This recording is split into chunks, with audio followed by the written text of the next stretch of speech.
Hello everybody, this is Mariana. I'm back here to do the Vibes Inside, sharing something.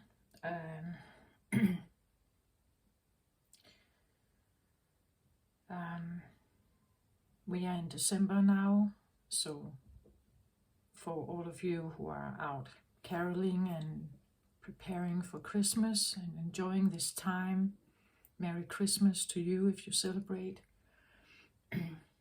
And of course, just as much love to everyone else who is maybe not celebrating, but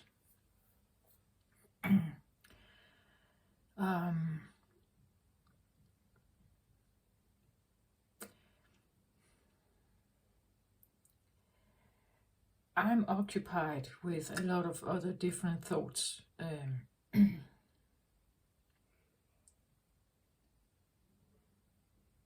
So my journey for now is so much on the planet and off the planet.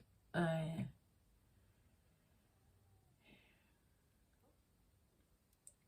talked in one of my latest videos about cosmic memories, that I believe we all have them somehow. If we dig deep enough, they will come to the surface. I believe they stem from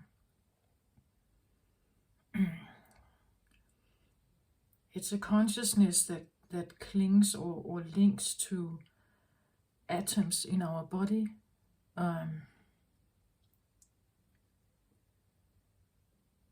And we have different elements mixed in us due to all kinds of experiences that our Earth has had during her lifetime, 13.8 billion years ago.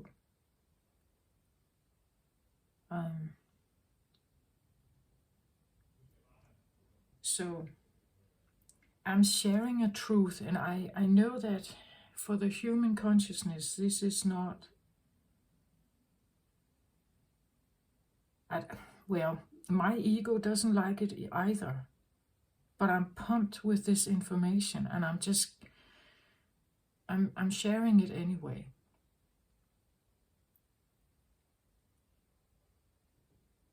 My ego has this ego existence.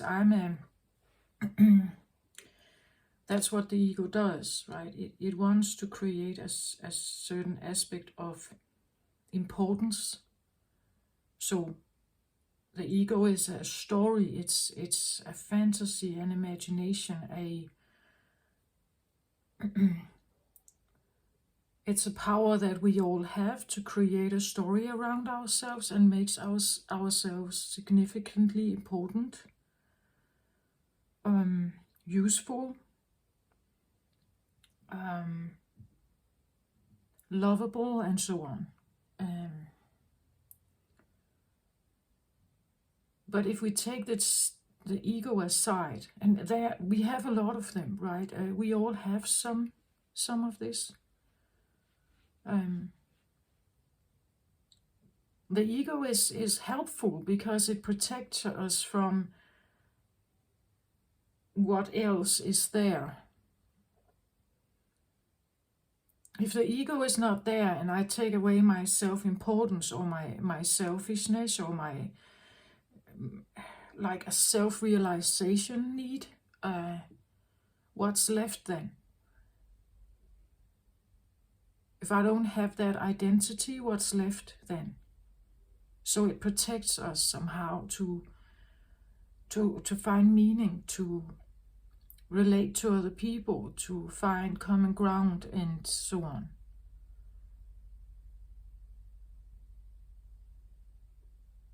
My experience is just different. I have been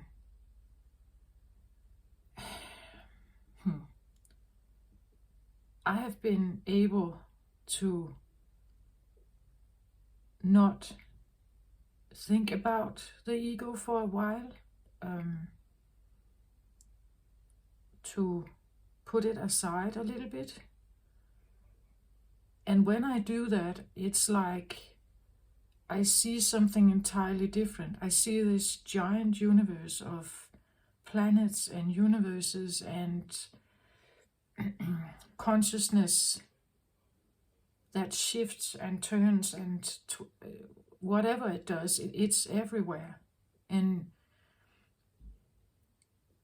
I've studied about the planets, right?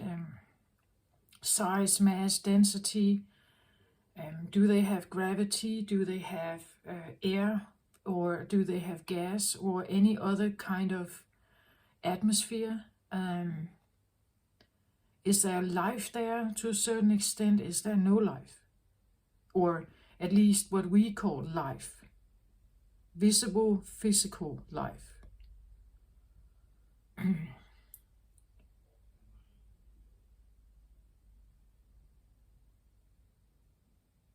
So I believe there is life that is visible to the human eye, and there is life that is not visible to the human eye. But you can sense it or feel it if you are sensitive enough, or you allow yourself to open to it. You can feel it, and you can feel whether it feels comfortable or whether it feels bad somehow.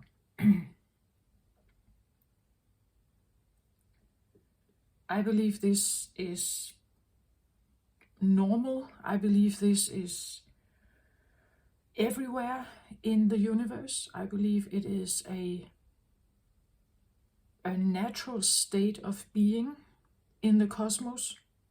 It has always been there. It will always be there. There will be what we call good or bad out there, a human perspective. Something good can benefit us, something bad can hurt us, or even eliminate us as a human species. That's why we don't like it. That's why we tend to fear it. If we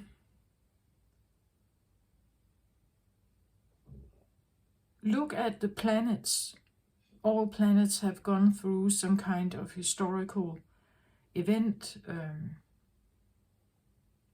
that changed it. Earth has gone through that and has changed a lot also.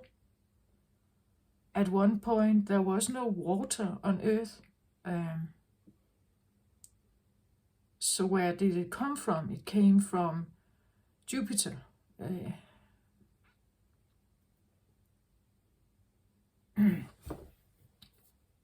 We have had collision with other planets, or Earth has. We fear them, right? Because they can extinguish Earth life. But we hope that it won't happen, right? We hope that whatever meteor or asteroid will just pass alongside the Earth, right? That we are somehow lucky that it won't happen, that we don't get a hit like that. It's 66 million ago that we had the one of those very massive impacts. The one that is believed to kill the dinosaurs. It was what we call, I believe it was a 3/4 planet killer. So it was a massive one, but there have been others that were even more, like it distinguished more life even. So our Earth has experienced many things, ups and downs, right? It has experienced to be very vulnerable. It has experienced to be hit very much, hurt very much. But it also suddenly received help from Jupiter. We got like water crystals coming through the atmosphere, hitting the ground, establishing the first life here. This idea that we are not connected with the outside cosmos, I don't believe that's true. there are so many different like elements or um,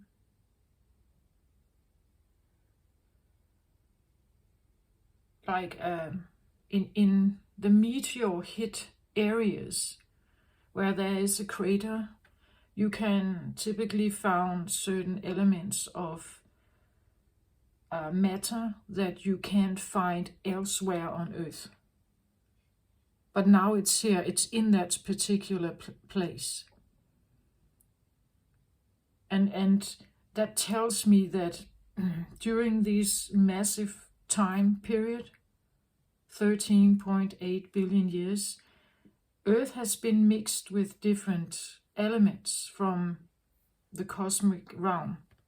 There has been impacts, there has been sharing, maybe, like a merging of different energies and planets and matter that has been merged. And we are a part of that. We carry some of this. To a certain level, those that are very sensitive, I believe they can feel it. They can feel something. I recently realized that I can feel when we have meteor showers passing by Earth. The remembrance of the danger of it rises in my my body. It's like I become hyper aware when it's close by. And there are meteor showers from different meteors and asteroids that pass by Earth many times during the year.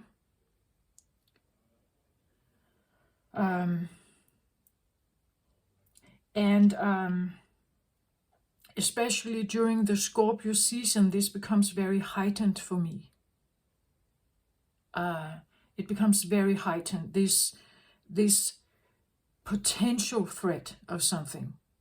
But I have never been able to figure out why I felt that way. So to a certain extent, I feel I'm connected to Earth, but there's also a lot of other stuff. I'm a Cancer sun. Cancer is about the home, right? If we talk about home as our planet, our bodies, our planet, and whatever is going on around it. So this feeling of like tapping into the nearby cosmic activity to figure out if there is some kind of threat, or if there is some kind of thing going on there. That I have to be aware of somehow.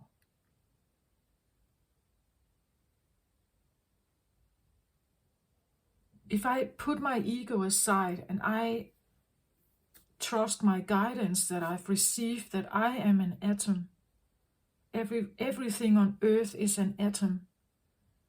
We all carry energetic imprint. When we meet up with each other, some of this, our energy field collide with each other and mix with each other. If we are in close proximity with someone else, they kind of mix for a moment. And this is where we figure out if we have chemistry with this person or not. We kind of touch each other's energy field, the memories, right? And we see if they fit somehow. If they don't fit, we don't become friends, right? We don't, and we tolerate to a certain point each other in a work environment, maybe in our family. We tolerate each other to a certain point, right? We put on the masks. We are polite because we have to be in each other's proximity, but actually we are maybe repelled by each other, actually, right? Some we are drawn to, some we are repelled by. We are different atoms. The composition of our beingness, our matter existence in the body, with our precise DNA, inheritance, karmic imprint, karmic remembrance, all that stuff is, when it collides, it's like atoms colliding, right? Some are repelled by each other. Some actually are able to melt. But this symbiosis can come in different forms. So if we become friends with people, if we become romantically invested in other people, it can have a certain imprint, and this can be seen in nature. You can look it up if you want to. You can look up like symbiosis. Symbiosis can be beneficial to both parties. Then you can call it a mutual symbiosis where both are having a positive outcome.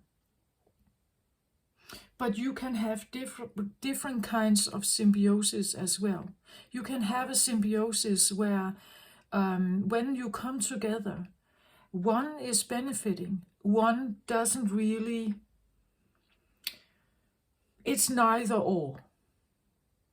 It's just maybe convenient, but one is not really getting much out of it. They are also not dying because of it, but it's more to the other one's beneficial or benefit. The third one, and this is the one I want to put your attention on, is the parasitic one. This is where you come together with someone and it has only benefit for one, and it has devastational effects on the other. This is something that has come to my attention recently, and I believe it is in our Earth existence also.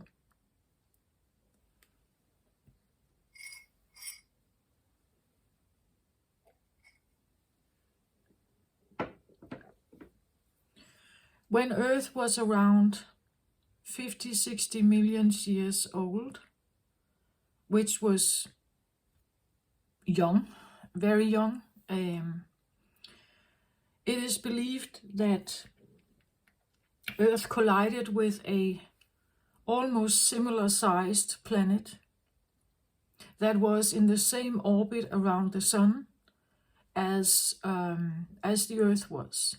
The gravity pulled them together. They collided and they made a huge impact. They melted together.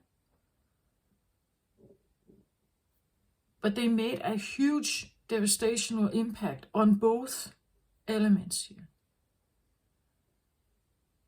It's actually also said that maybe the moon was created from this impact, that one planet collided with Earth and a fragment was pulled off, still staying in gravitational pull towards this new merged version of what we now call Earth.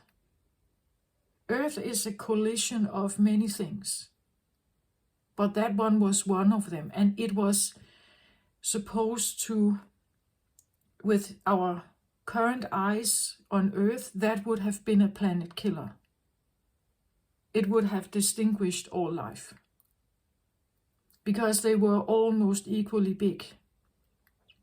Both got a very big hit by this merger.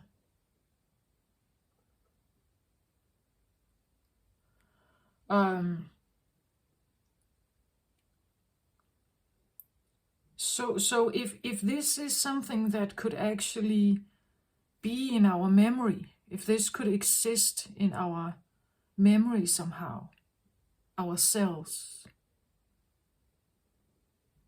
and those of us who have heightened sensitivity, we can tap into this. We can actually feel it. We can feel. I have had this all my life, that if I meet new people, I can almost instantly feel if they are in pain, if they are suffering somehow. I can feel the pain.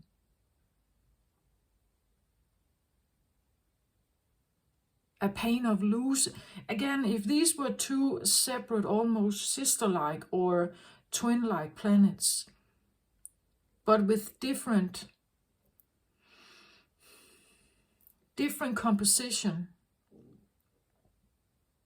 Earth has one kind of density and one composition of matter. This other planet had another one. It's the other planet is called Thea. Just to give it a name, I guess. But they collided, but they had different density. They had different composition. When they collided, something new was created. But it came with a lot of pain, you could say, a lot of devastation, a lot of scattering. I get it if you don't feel this. I get it if you can't relate to it. I feel like I'm an emotional scientist somehow. I get this information. I want to share it because first of all, it makes sense to my entire life. How I have felt, how every time I come across a new person, I get some kind of information, how I am emotionally tapped into something that happens, but I can't see it, right? It's happening around me. I just can't see it with my human eyes. I can feel it. And this idea of the parasitic element is important because there can be reasons why they stay together. The parasitic one is the one to become very aware of in your life. This can be seen in nature. I believe it's the clownfish and some kind of coral algae thing. They have this parasitic element. It actually exists in nature, right? It can be witnessed everywhere.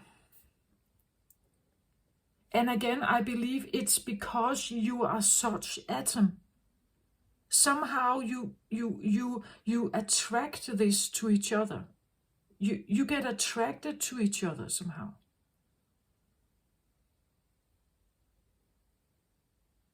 I have been in like these relationships, and with friends, with family, with lovers, and I figured out why. I figured out why I was attracted to it. There was a huge amount of grief and loss and guilt and shame there. I felt like I owed it. I owed this one to feed on me. Yeah. That's actually quite it. I felt that I owed this one to feed on me.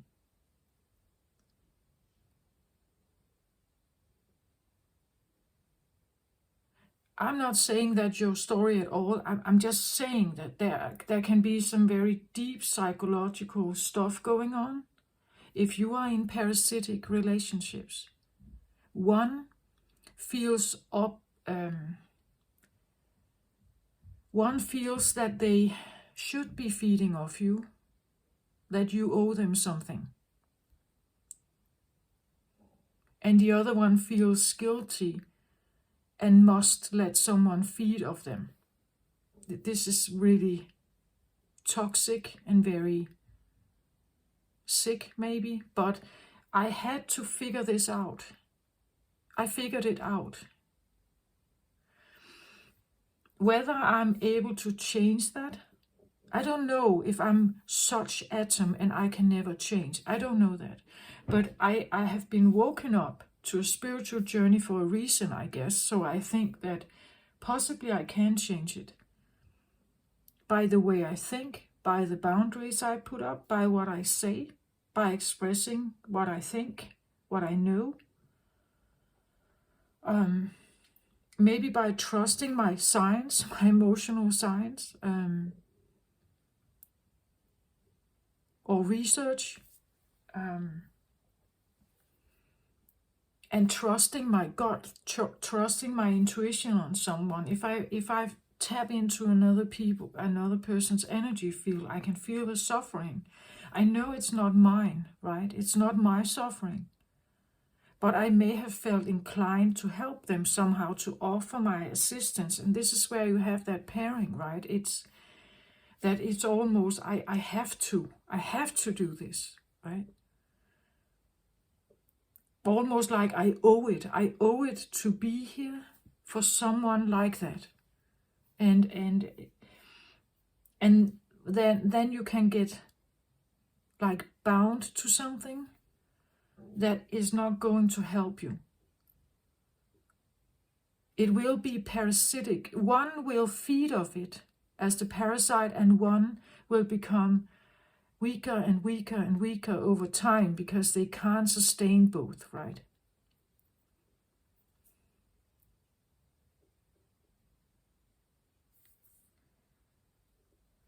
Maybe that's why there even exist parasites in nature.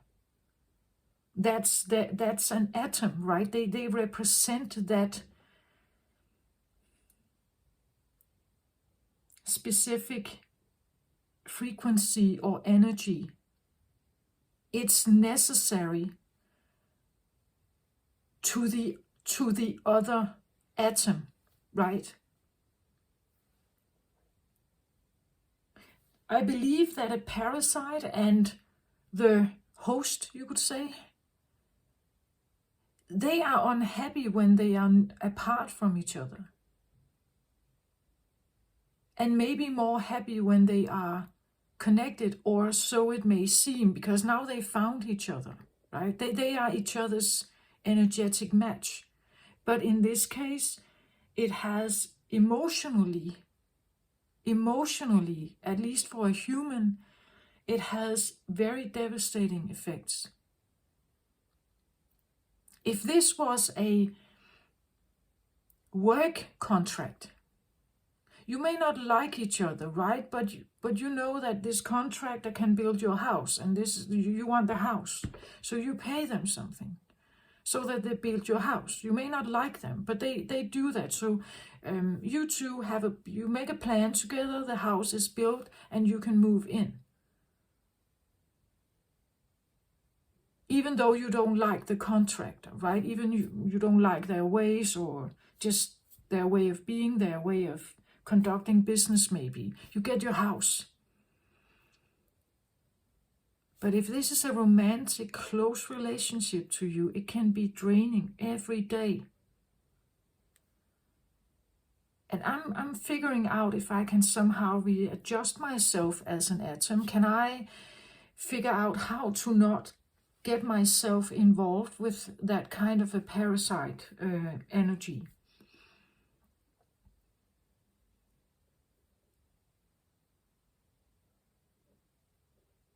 I don't know.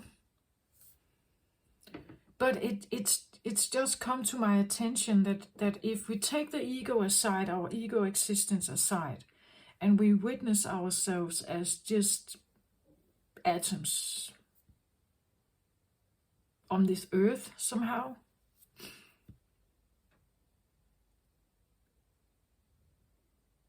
we have some kind of existence. We move, right?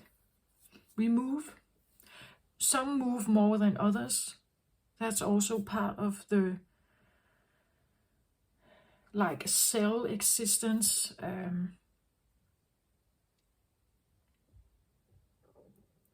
Some are very passive, some move all the time, right? It's trees are still, animals move. It's I don't believe there is such thing as good or bad in nature. There just is. The prey is a prey existence for some predator. But the prey can also be a predator to something else, you could say. So a deer would be a destroyer of grass, right? Because it eats grass. It eats and can destroy or break bushes and where it can find food somehow.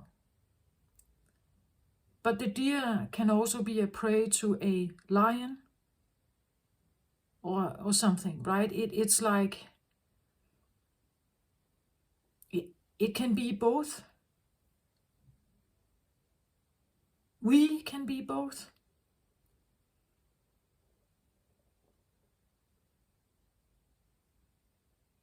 I can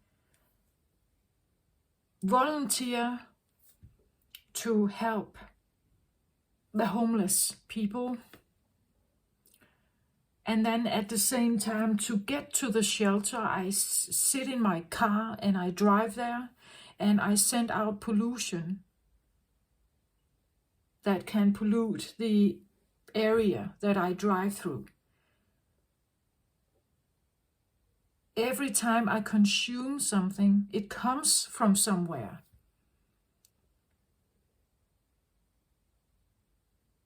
And I leave behind plastic perhaps, or because that's how I bought my food. It's like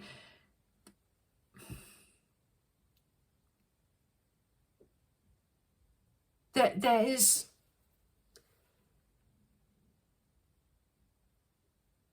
a continuous cycle going on of what I am, but to forget about that and to forget how I exist here and why I get drawn to certain people, or why I have been getting drawn to certain people, circumstances, places, friendships, work situations. If I forget about that, if I take that away, I put my ego on top of it, and I don't remember this down here, then my ego is ruling the place. I take my selfish selfishes. I live my Mariana existence. I work where I work. I participate in such and such hobbies.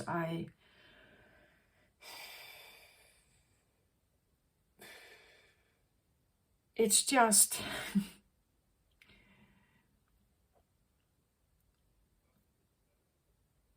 I see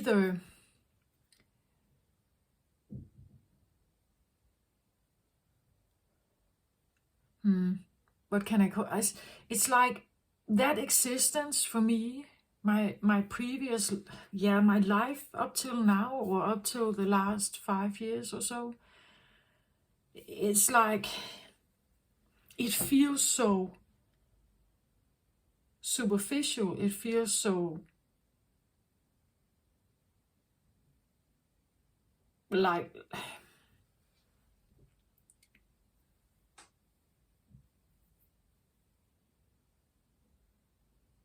it feels like when a child is told the story of Santa Claus, right?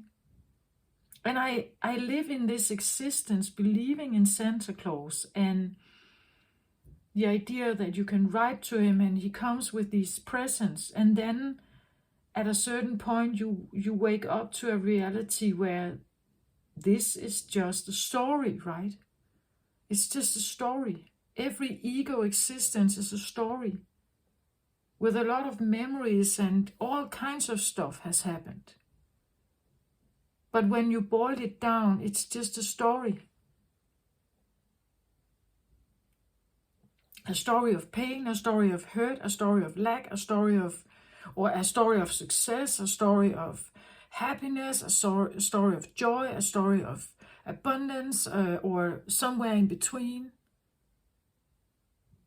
A story of hate, a story of rebellion, a story of whatever it is. It's a story, and it defines us somehow. And I'm not saying it's a bad thing. I think it's a survival thing. We need it somehow to exist here. Because if we take it away, we are faced with the idea that I'm just an atom in an endless universe. I'm so small, and what significance do I have here? Well, you have a significance because you are a pole. You are polarity to something else. Energy cannot be stopped, or it keeps moving somehow. And we are that energy. We keep moving until we find the poles that we are supposed to connect with. And when we do that, we create a new energy. Every time a child is created, it's a fusion of something, right? It's a fusion of something. It creates a new element that again has to move and do stuff. But that's not very interesting, is it? It's like then I become very small. I become insignificant. I don't have a purpose here. I'm not special. I'm just like all the other atoms out there. I cannot even say I'm good or I'm bad. I just am. I just am. And that in itself is not very fun, is it? It's not very... It just... That our brain doesn't like it, right? We want some kind of purpose. We want to be able to have a view of something. We want to be able to have... some believe in destiny, some don't, right? Some believe that they have free choice. They can do whatever they want. But I'm telling you and asking you, can you really? Can you really? Or are you drawn to something? And you are keeping being drawn to something until you figure it out, until you take that ego aside and you actually face who you are. What atom are you? Why do you get drawn? Why did I feel that I owed someone to feed off me?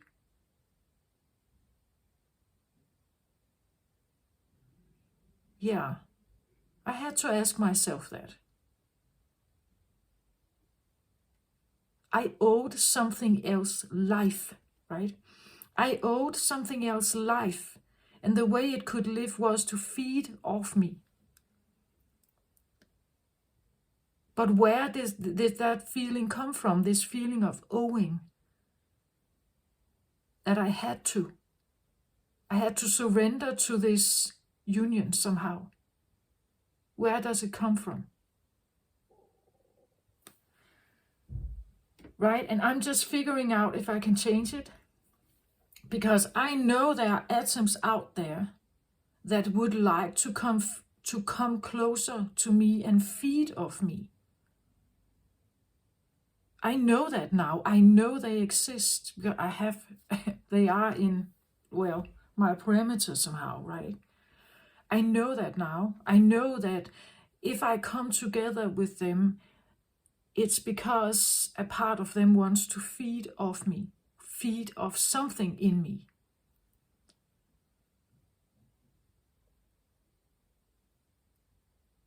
And somehow I feel that I owe to do that.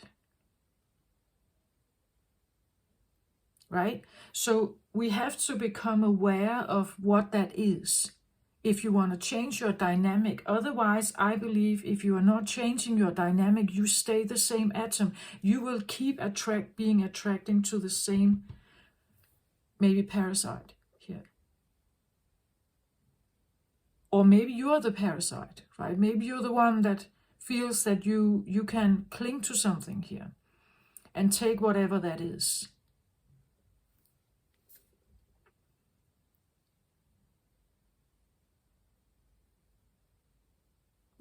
I'm not saying, and I'm not saying it's, again, there are different kinds of symbiosis.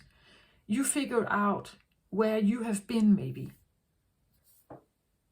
If you collide with other people, we all look for this person out there, right? We all seem like it has to be someone out there.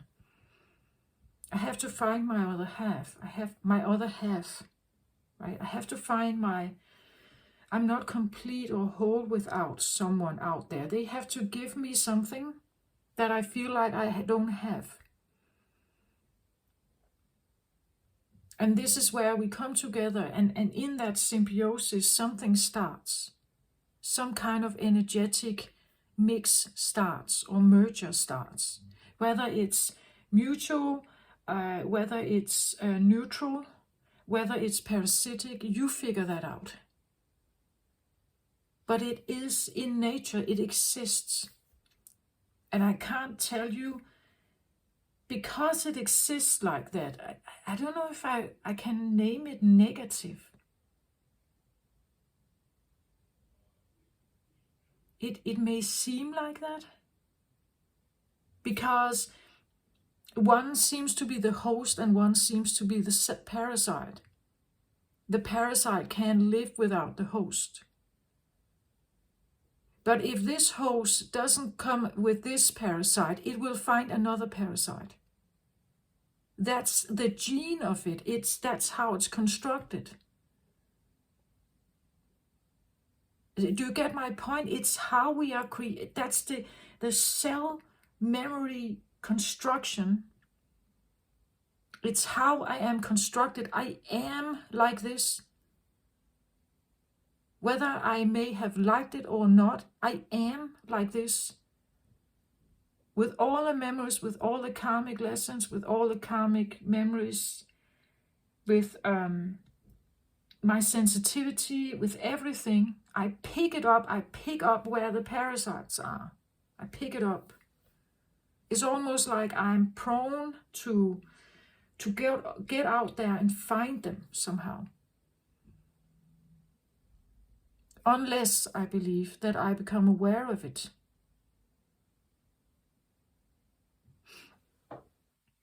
Some of the light codes that shoot towards Earth now, for the healing of Earth and the fifth dimension and that ascension journey that we seem to be going through, usually takes us to the point where you face an ego death, that you somehow relinquish some of the ego to face something, to figure something out. For me, it has been this weird journey through all this scientific atom cell journey stuff, through narcissism, through a lot of, like, always relationships, always something about connection and polarities, something about it's always something about that.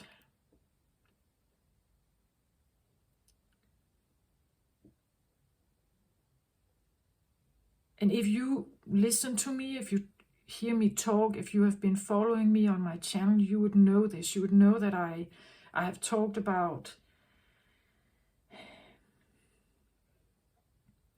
in many tarot readings, something about there's always another side to every card in the tarot.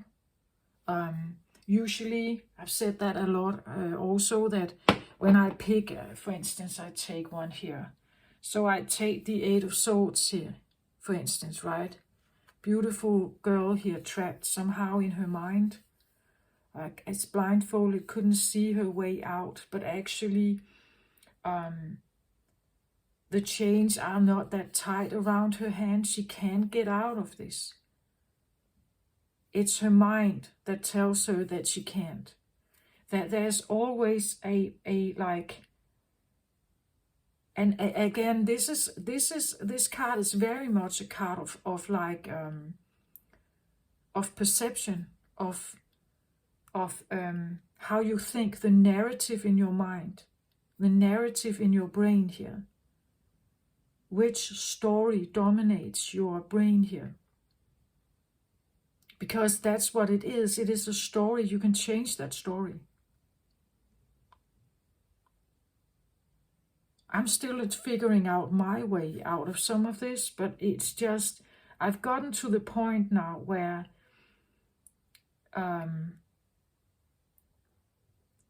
that I know that I can change the story, right? I don't have to be her, this one.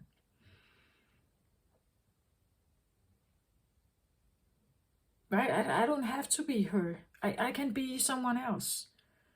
I've said also the idea of maybe like the Queen of Cups in tarot is usually a very beautiful, compassionate, loving, caring, good queen.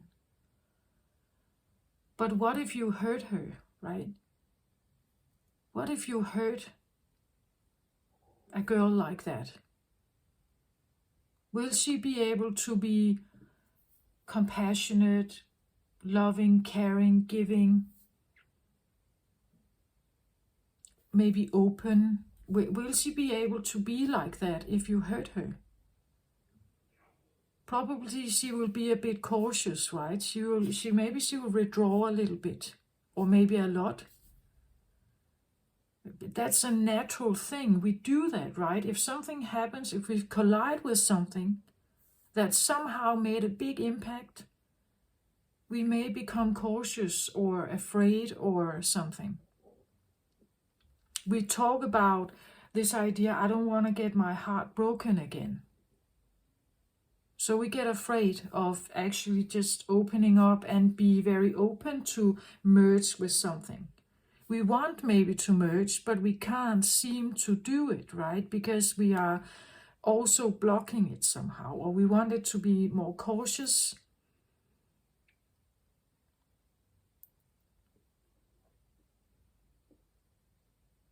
The emotional element drives us into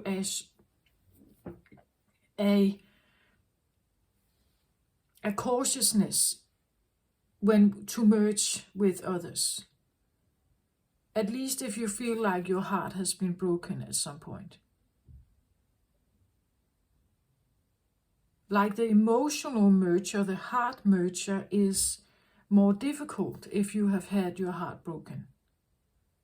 This is where we want to collide around those that could potentially hurt us, right?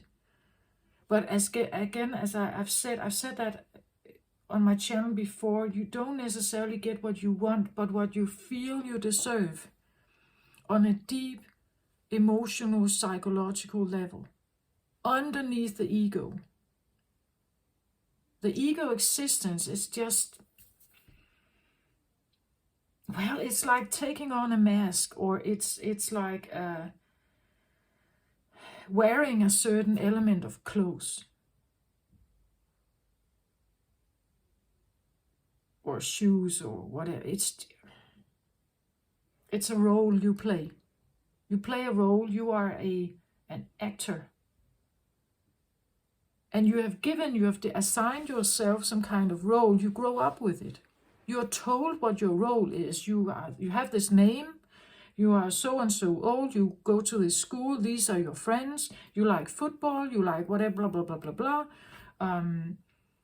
You get this education. You meet this girlfriend. You get married. You have such children. You go to Thailand every year on vacation and so on. You have these hobbies, blah, blah, blah, blah, blah, blah, blah. That becomes your existence. But underneath it all, there's something entirely different going on. And I've said this before also, something about scientists believe that around 95% of our subconscious mind actually rules our conscious choices. Only 5% of our conscious choices, or our daily awake consciousness, is actually affecting our choices.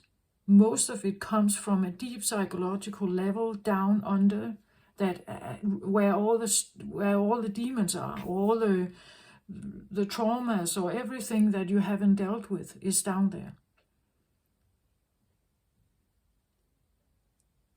It's down there.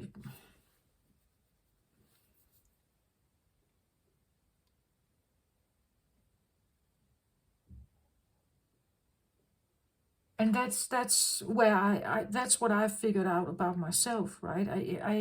I have been down there. I'm to a certain point always kind of mixing between them, right? I don't know all of it, of course I don't, but I know enough to realize this about the dynamics I've been in.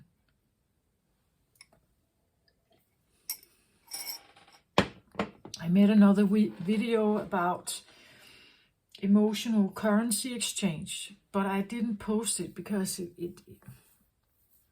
well, I just didn't, but I'm mentioning it now, how this emotional currency is maybe actually ruling most of your choices and decisions.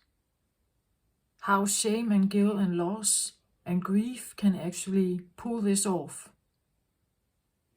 It did in my case, and I'm quite sure I'm not the only one.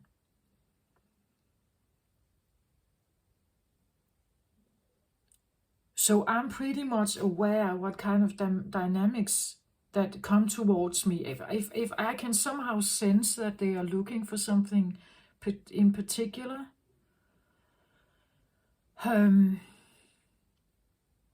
it's just not going to be, again, it's their stuff. I don't have to get in there. So I believe I'm reshaping me as an atom.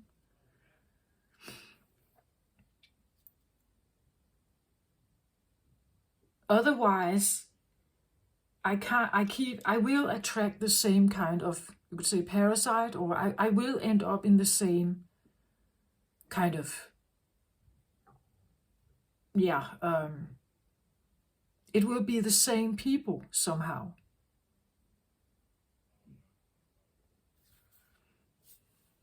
A codependent, that's very normal also in parasitic. Codependence can be mutual to or beneficial for one and neutral to another, maybe. But usually codependent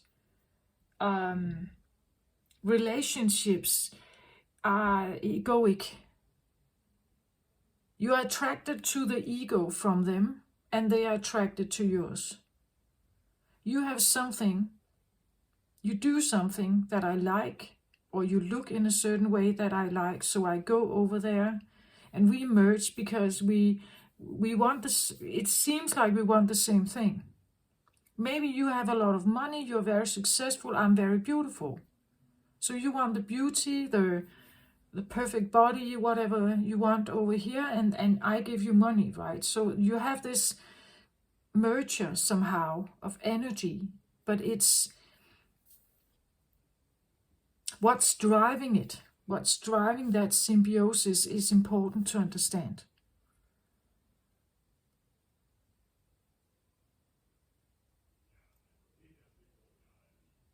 People can come together where they merge their more superficial life, but never their heart. So they can have sex together, right? They can live together. They can go traveling together. They can be friends. But they never share, they never merge the heart because they have closed it off somehow. So it will be a more superficial kind of connection. And if one of them wants more, they probably collide. They probably repel again. Because that's not the design, right? That was not the design.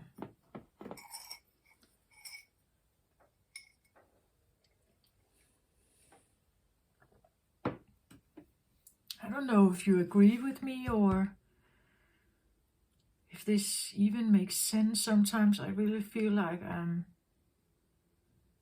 a bit out there.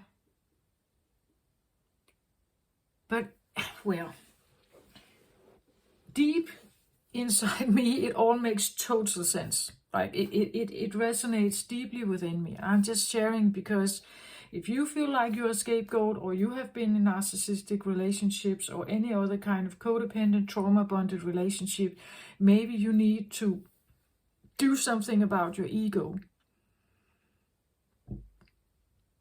and go deeper to figure out, why is it that I let myself be drawn in by people or be drawn to them? Why is it that I am always the one that cleans up the mess? Why is it that I'm always the one that ends up taking care of 2 or 3 or 4 people's life existence?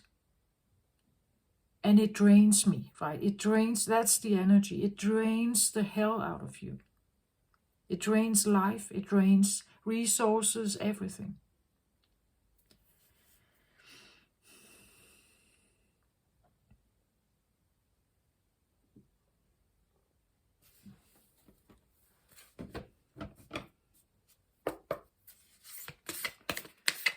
I've said this about, maybe I'm not going to do as much tarot readings. I'm not quite sure yet. I'm also still figuring out, if I do that, what they're supposed to be.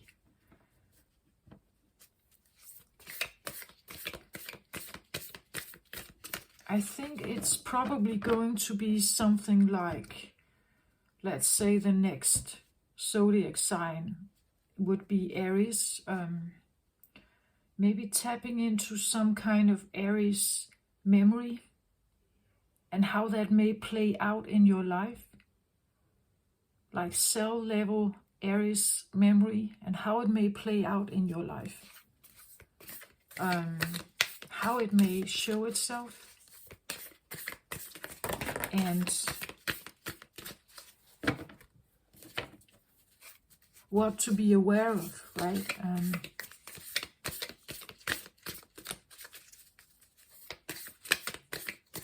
For instance, Aries is, in the zodiac, it's regarded as the youngest fire sign. The youngest,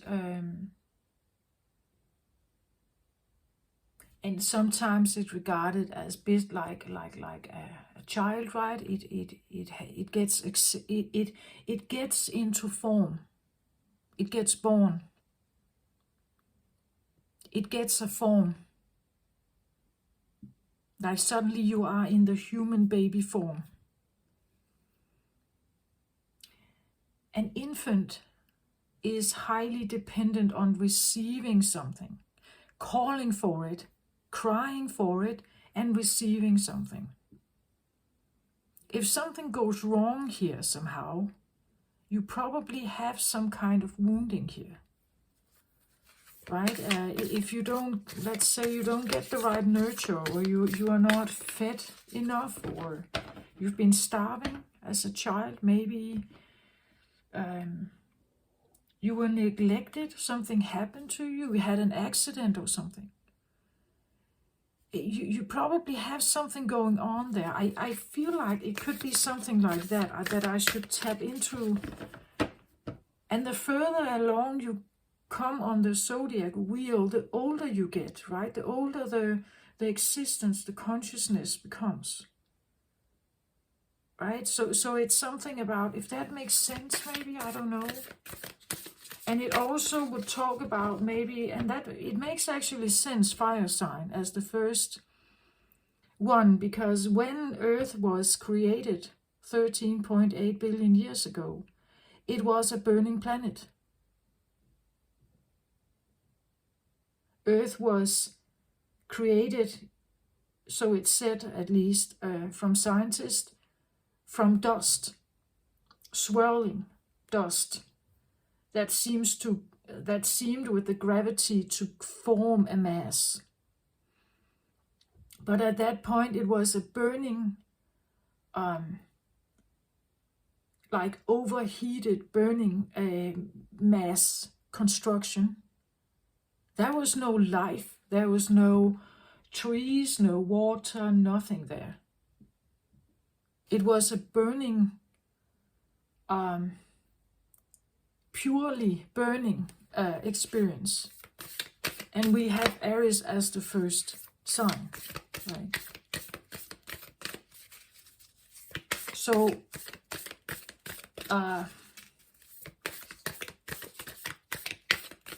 there's a lot to be learned, I think, from Earth and her experience in the universe. And we as Earthlings, star beings, star element in us, dust, right? Stardust, we have stardust in us from other universes, from other other atmospheres.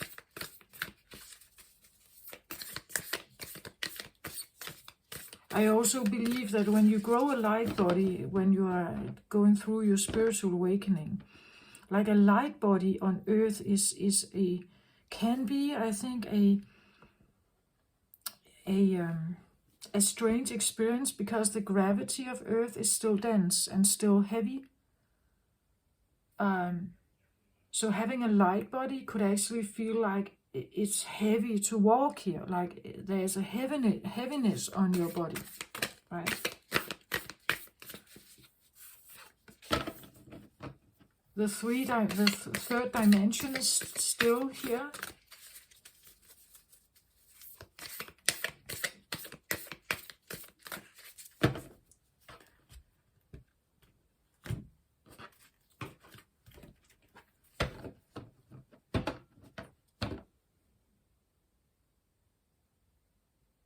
And I also want to say this idea of like colliding planets or colliding atoms.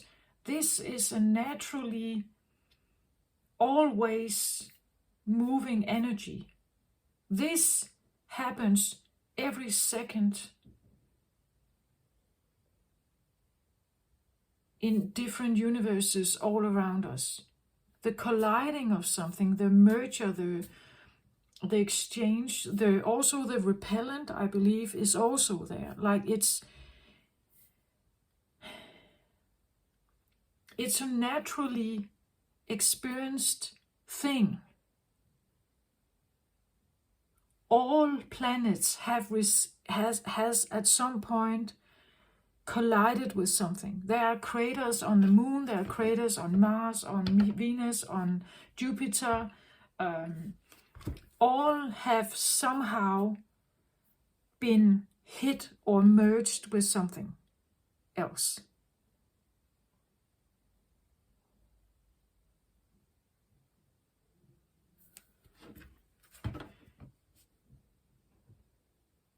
It's a natural phenomenon that happens every second of every hour of every day of every year and so on. Eventually Earth will hit something again. NASA has prevented some kind of idea that they can prevent it. Maybe we can, maybe we can't, but that's a defense mechanism, right? But the point is that it's a natural phenomenon. We swirl through a giant cosmic universe. Eventually, something is coming our way. They have already sighted a particular asteroid, I think. Potentially could come close to us, but not necessarily, and that is going to be in more than 100 years. And even further, there's another one, but would only come in our proximity maybe within 2,000 years and something like that. It's like there's a potential thing going on out there, right? But it doesn't mean that it's necessarily going to hit us. It's not necessarily mean that we will be destroyed or that we are in danger or something like that. But our memories, our memories always goes to the past, right? It goes to our childhood. It goes to things we have experienced in our lifetime. And for me, I even feel like I have tapped into energy that goes way more back. Like that's the cell memories.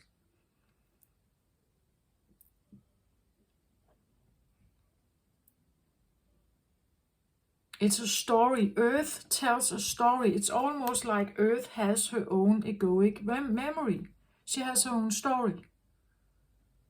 And it talks about some of the things that she may have feared. It talks about good times, bad times. She tells from an entire existence. She tells a story.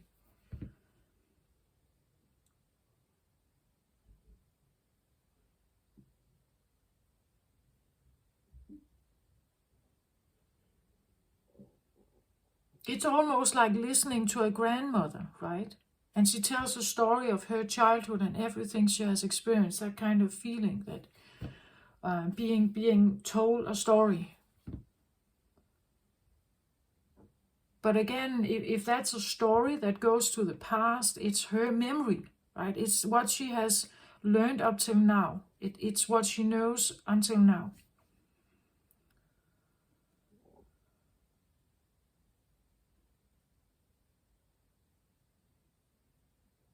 And from that point, the saying about time heal all wounds, I'm not sure. If I could tap into something like this, maybe others can as well.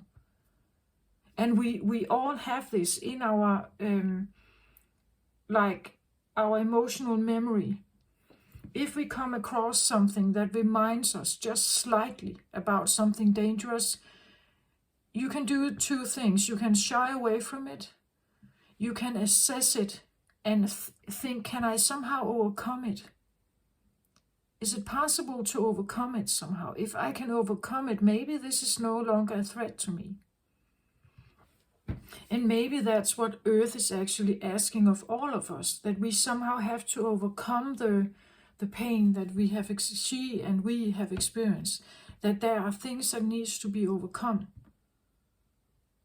Energetically, physically, mentally, and everything, that we have to overcome this together somehow.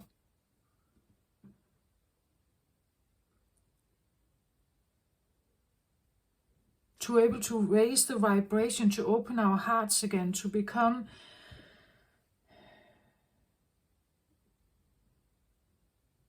lighter, and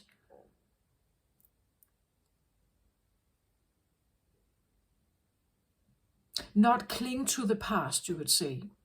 I get the feeling that Earth has actually been asking me to help her not cling to the past.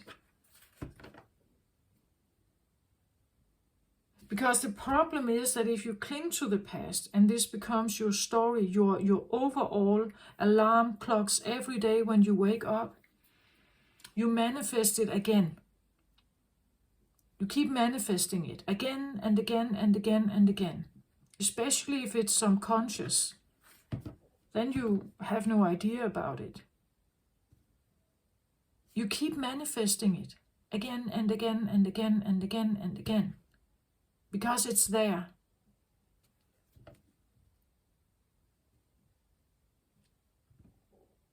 It's still ruling something in your behavior. It's still ruling something in your decisions. If you just have a slight smell of it, you get aware of it. And you figure out if you want to touch it, right? Or whether you just want to stay away from it. If you want to touch it, or you want to face it and like really grab it and wrestle with it and like get control over it, then we are helping the planet, right? We are helping each other. We are helping everyone here to overcome something.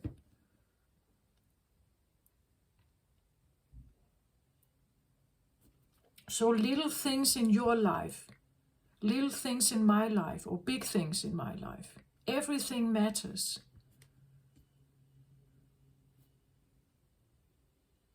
I just feel like she's asking this. She's asking this of us, right?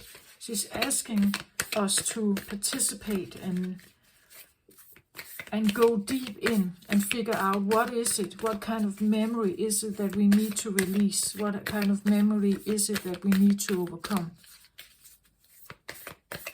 And if we all somehow are able to do this, some will go very deep, some will only touch the surface. But the point, I think, is that if you do it, we're helping each other, setting your course.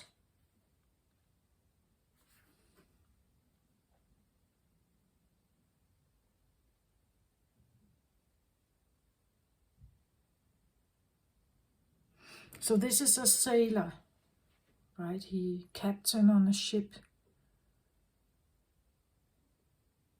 Again, this idea that you are a captain on your own ship. You can set the course. Depending on what kind of captain you are. Maybe yesterday you were one kind of captain. Today you are a different one because you changed the story. If you change the story, you can be a different captain. Maybe yesterday you were not a captain. Maybe you were just a footman, right? You were a helper or you were the cook. Today you decide you are the captain, and therefore you can set a different course. The narrative you choose is maybe now different. He is on the sea, or so it seems. Do you still have the anchor out? Are you still residing alongside the shore? Or have you actually, and you're just standing here and looking over the horizon, but you haven't really put out, well, a plan yet? When you choose to take up the anchor and actually sail, then you become in charge, right? Now, then you become in charge. You decide where you want to go. Do you want to go north and south or east or west? Do you have a plan?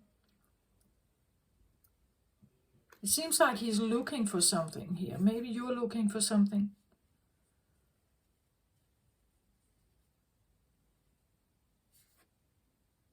In my experience, it has been like this. If I try to set my course here, one day I decide, I want to do this. Over the next period of time, I want to initiate this, I want to do this. Maybe I write it down, I want to manifest it, I want it to come into fruition. What comes up is exactly what I said. I don't necessarily get what I want, I get what I feel I deserve. So, let's say I want to be this captain, I want to sail to Australia and live there. I don't necessarily get the boat, I don't necessarily become the captain, I don't necessarily go to Australia. What comes up is what I feel I deserve. So maybe I will have feelings that tell me that this is a bad thing, or I can't do this somehow. That is not necessarily a setback, it's just a reminder, a self-reminder of something. It's a memory. Maybe you have tried to set your course at some point in life and it failed. And therefore you are not doing it again, because if you would actually just even imagine doing it, the fear will come up again.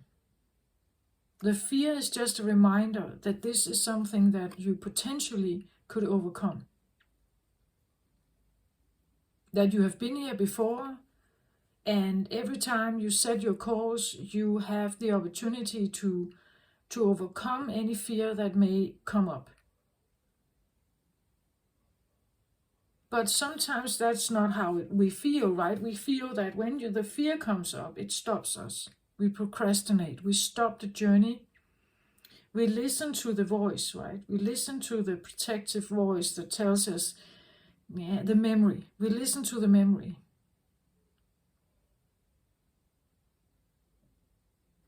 And that's part of the egoic voice, right? The ego wants to protect us by all means. And if you fell down a tree before, setting a course to climb a tree is not necessarily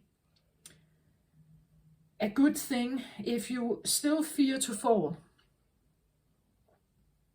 down the tree. But again, you could set a course that you step by step will overcome your fear of falling. Because if you take it step by step maybe, and you face any kind of fears that come up,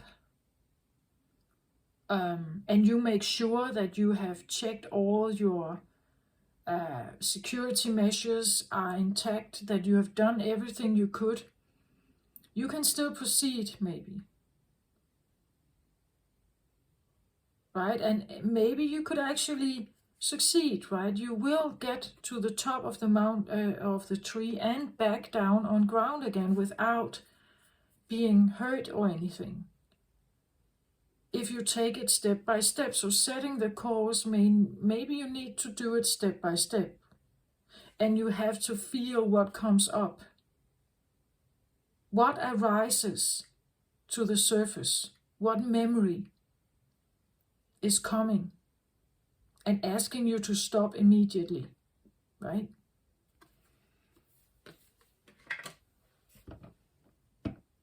And eventually you will figure out, is it doable? Can I overcome this? Is this possible?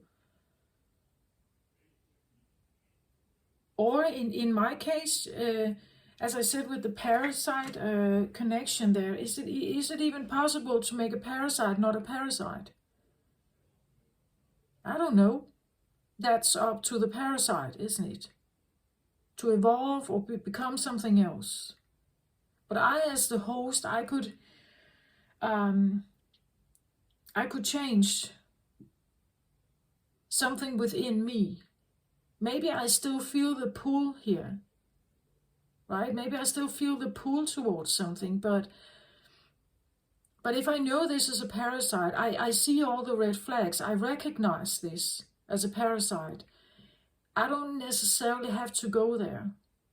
If the pull is very strong, and I have experienced that it took almost everything in me to take myself away from it. It felt like glue, like I felt like I was drawn back in somehow.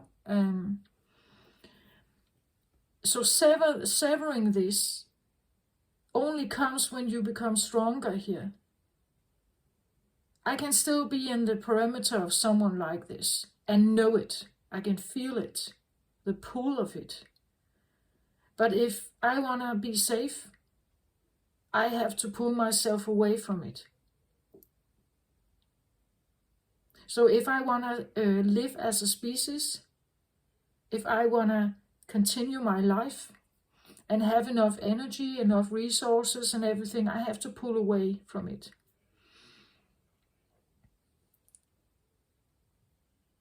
Meaning that I take myself out of a dormant existence where I, like a zombie, gets attracted to something.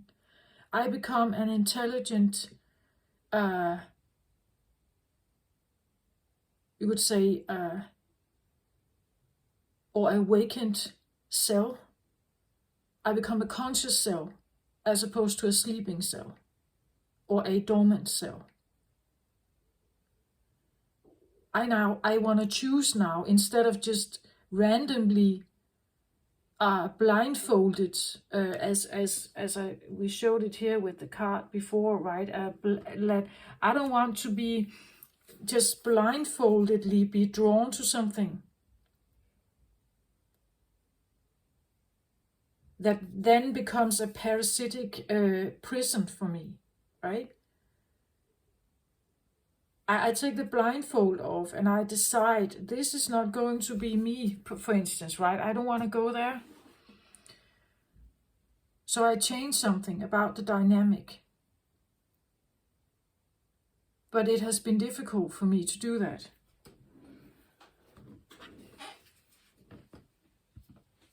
Can I still long for this? Yes, I can still long for this.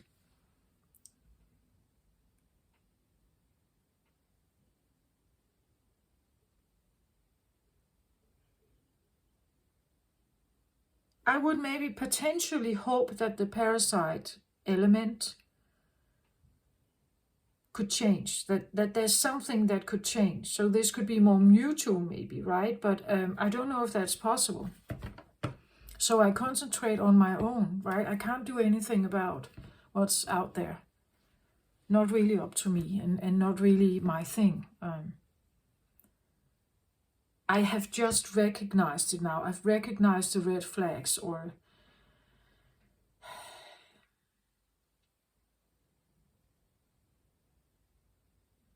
yeah. At the bottom of the deck, I get the journey here, yeah.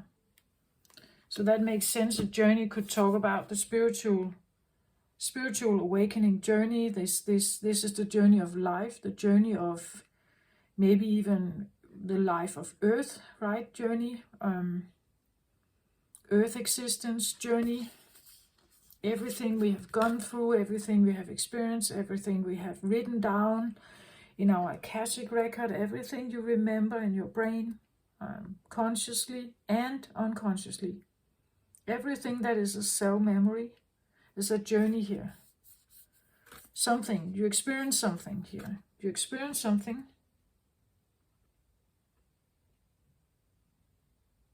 Every step you make, every choice you make, every decision you make, everything you say, it comes from somewhere, right? It comes from some kind of memory, some kind of opinion, some kind of feeling.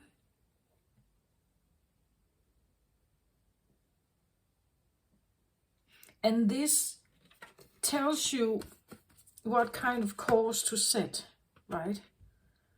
Everything you have experienced is embedded in you, and it somehow helps you or guides you or directs you in some kind of course here. It motivates you or inspires you or even forces you to set some kind of course, some kind of plan.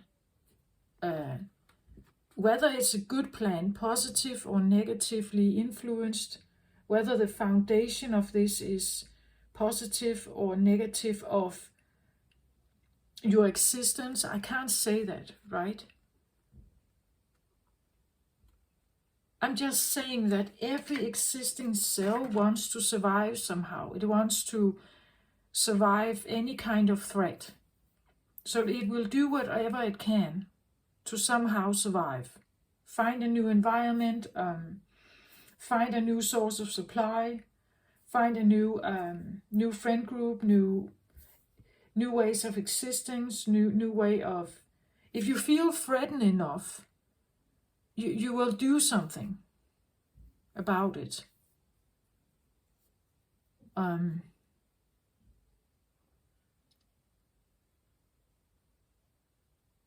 If you feel rejected enough or abandoned enough, you will do something about it. You will try to change something about it.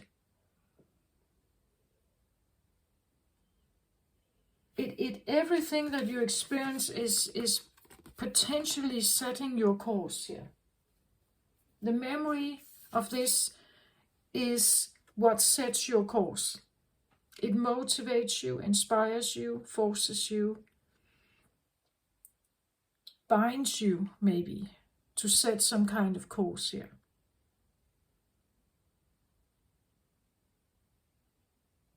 Maybe this is even like we see it, there are ships here, right? Maybe this is a particular harbor that your entire journey, let's say you have, you've had a long life. You have lived and experienced. You have sailed many ships, maybe you've been in many harbors. You have gone on adventures. You had ups and downs. And what it says here is like the journey may lead you back home. Maybe you realize that it's nice and good out there. I have experienced a lot of stuff. I have rebelled, maybe.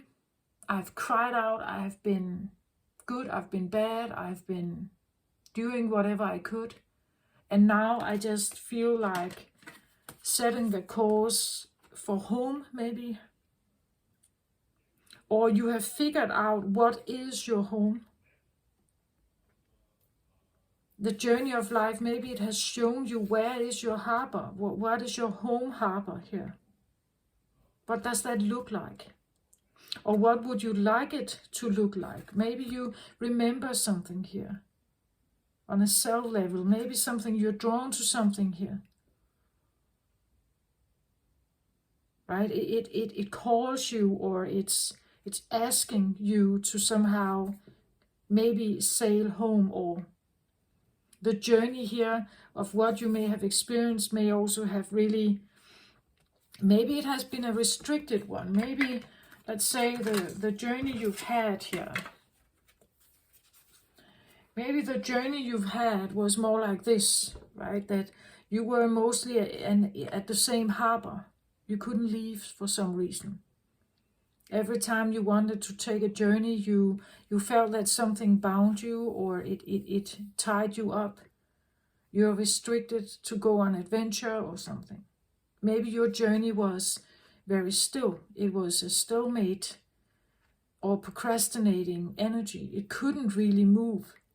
It was a journey of a more prison-like feeling. And that taught you something, right? It taught you something eventually, that when you could take this off eventually, you now feel the freedom and you definitely want to go, right? So whatever narrative there was here, if it was restrictive, whatever narrative it was,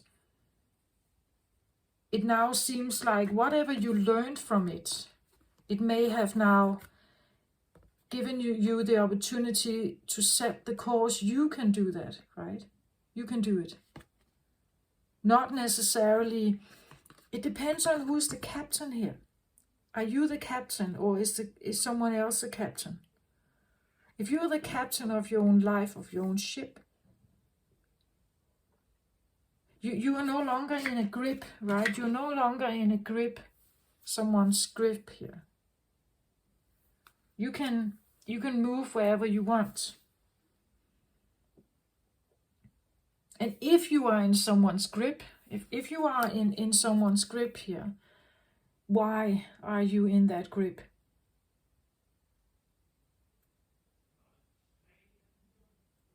Why do you feel blindfolded? Why can't you set the course? Why do you not have a compass? Why are you not the one in charge here? Why are you not in charge?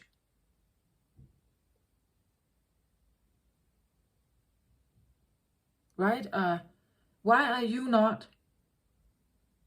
Let's say this is a ship is usually an old sailing ship like this is usually always referred to as a female, right?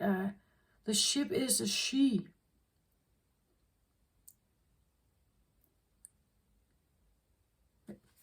What if this is the boat, right? And the boat is because the boat in itself cannot find direction. It needs a captain. It needs someone to point out the course. It needs direction. Maybe you felt like most of your life that you had no direction. You had to take direction from outside sources here. You couldn't see. You felt blindfolded. You had no compass. You couldn't go anywhere. You became the boat. for someone else to steer. You see the parasite thing here, like you were dependent on someone to steer you, perhaps, right? Or to have the upper say, or to take direction, or to decide, to make decisions here. Because you were not the captain, you were the boat. But are you really? What if you could see here? What if you could take this blindfold off? What if you could actually go by yourself here? What if you could become the captain as well? In this case, it seems like the boat needs a captain and the captain needs a boat, right? So that could be this feeling of a symbiosis, that they found a carpenter needs a tool, right? The tool needs a carpenter. Or, you know what I mean, right? It's like an engineer needs a machine and the machine needs an engineer. They are dependent on each other. It's like a dynamic that needs to find each other. And it's everywhere out there. So this could even talk about, let's say, maybe you haven't figured out the match yet. Maybe you haven't, like, the captain needs the boat needs the captain, right? Maybe you are a captain, but you haven't found your boat yet. What are you a captain of? Are you a captain of an airplane? Of a fighting fleet? Are you a captain of a boat? Are you a captain of an air balloon? Or what does that mean, right? To be the leader, maybe. The leader, the one that puts out instructions, direction, plan.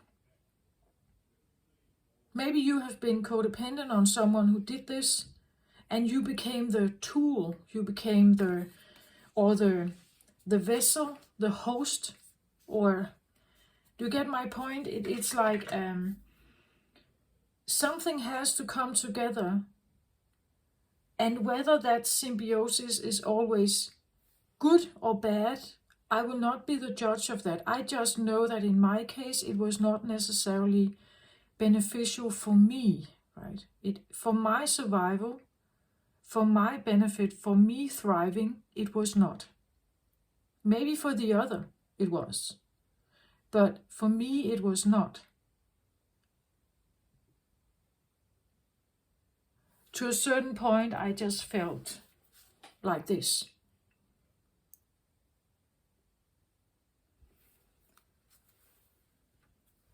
And to get out of that feeling, I have to take the blindfold off. In that case, my ego. Because if I stayed in my ego existence, everything I learned, everything I know about myself, my life from back into childhood, everything I know about how people view me, what they expect of me, how I have been programmed, and how I have been like educated and during my life. If I stayed in that existence, I could never ever get out. I would have stayed here. I would have stayed here. And you can stay here, of course. But it may not take you, if you feel like this somehow in your life, to face whatever this is, you need to take the blindfold off and face the music. You need to face whatever this is. And it's air element, swords here. This is narrative, stories, memories. And maybe even like cell memories. It goes back in time, maybe past lives. It goes back in Earth history.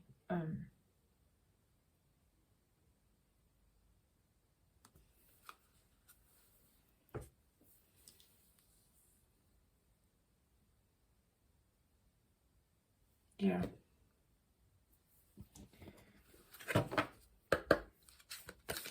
Just have a card of my Gaia Oracle also here. But I hope you just get something out of this. I'm not quite sure why I have been taken this way to understand this. Well, I know one thing. One of the things why I have been taken through all this atom cell structure thing is because I was not supposed to hold a grudge. I was supposed to see this for what it is. Science, math, atoms, physics, natural laws, that it has no emotional aspect to it actually. It's just because our human brain has developed like that, and we can interpret our feelings, right? But what has happened was not necessarily, it was a natural cause of physics when you feel the way you do. So it's a natural cause of events when you feel like what you do, because you keep manifesting the same thing. You don't get what you want, you get what you feel you deserve.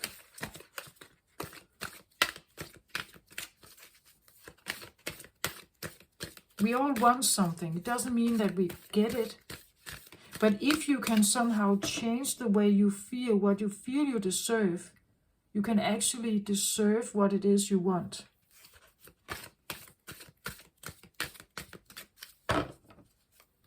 But you have to become aware of it.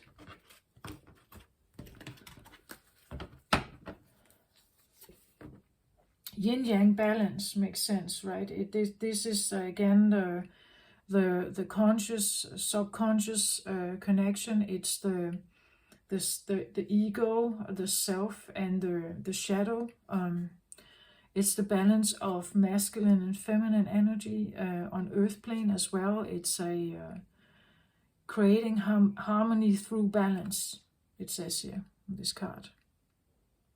And look what she's doing. She's going within, right? She's meditating, she's asking, she's feeling, she's learning, she's listening.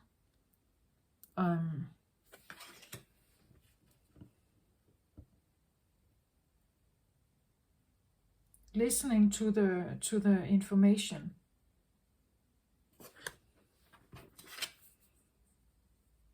And creating that balance, right? Within. At the bottom of the deck, attachment. Yeah, look at this, how it's, what we are attached to is usually something that is going on in our mind. We believe we are attached to something. We are attached to the story that's going on inside our mind. Everything you have experienced, everything the journey taught you here, right? It has been a journey of attachment maybe here. Being bound to something, right? Being trapped in something here. And if you've had that kind of journey, being bound or trapped or imprisoned somehow, feeling you couldn't get out, codependent, something like that, you the way to change that is to somehow go within, look, become aware and listen. He's looking here, right? Become aware of the stuff that shows up. As I said, if you feel the fear or something, go within and figure out what that is. Ask about it. Like, who are you? Where do you come from? Right? What is your message? What do you want to tell me? Right? Why is this so difficult? Why is it so difficult to make that business, or to overcome this fear of heights or whatever? Why is it so difficult? What is it that I expect could happen? Again, a part of our knowledge, our perception has to do what we expect. We expect something could happen, potentially something could happen. But what if that thought alone comes from something we have already experienced? And I'm not saying that it's a bad thing. The memories are there to help us, right? It's so that we are not blindly just walking over the cliff again. We remember, oh, last time I did that, I actually hurt myself a lot. Okay, so let's have a look at the cliff, right? Not necessarily turning around and walking away from it, but just let's have a look at this cliff. Let's have a look at that. Why was it so threatening? Is it the height?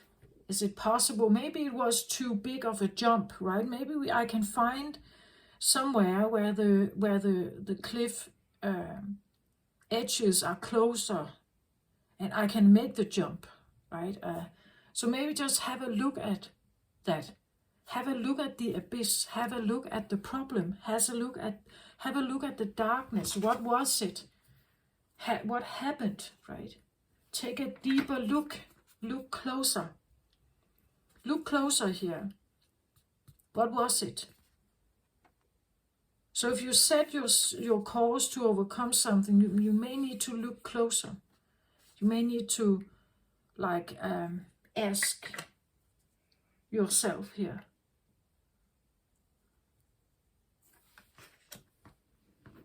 Because the attachment here, someone sitting here, maybe she has been held here for a long time. If this is like a cell memory in you, as well as this one, if I can get her here again. If these two are the same, right, and then they have been put in some kind of restriction here for a long time.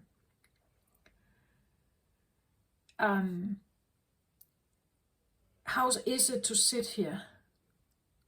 What's her story? What does she have to share and say about this? How does it feel? And to listen to someone's story like this is painful. And this is where most people stop, right? They don't want to feel this. If this is a part of yourself inside you, a part of you that has not had the potential to grow and become to evolve, if this is a restricted part of you that is still imprisoned somewhere, cells in you that has this memory,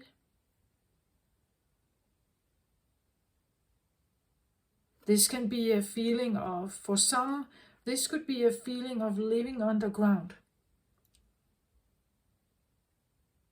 right? A cell memory of living underground, because living above is dangerous. The climate is too harsh or something.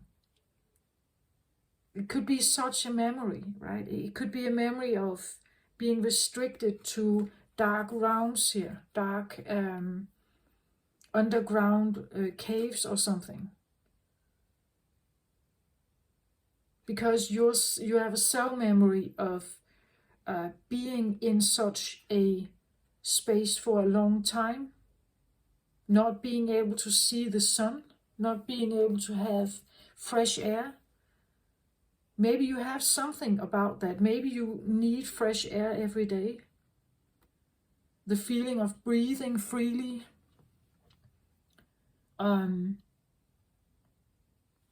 This could be the feeling of being confined into dark places. Maybe you have a fear of such places. And you don't know why, because you have no memory of it. Like you have never been trapped in a cellar or in the basement or something. You've never been trapped in some kind of dark room. But your cells remember something here.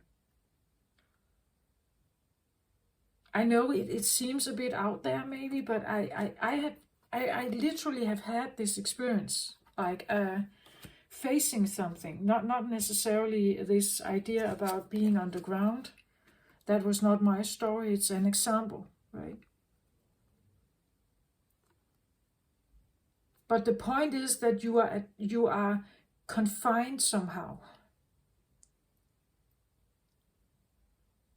You're confined or tied to something. Like literally imprisoned, bound, you have chains on your feet or hands or something.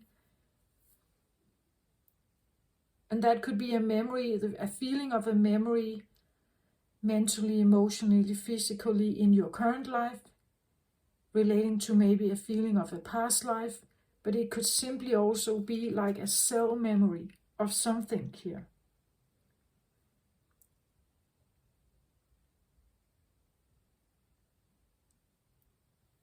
Just saying, right? That is what has come up for me.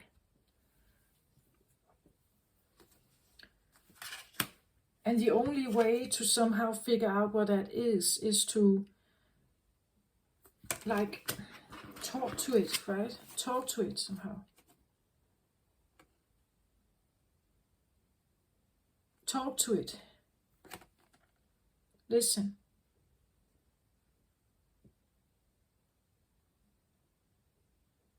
This could be like a shadow thing in you, right? That hasn't ever received any attention.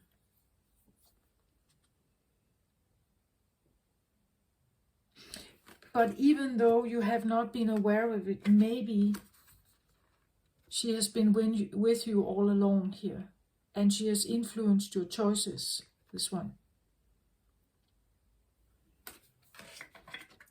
Just think about it. Has she influenced your choices in life? And if you can somehow bring a balance to this somehow, you are able to set a different course. You can now become the captain, perhaps, right?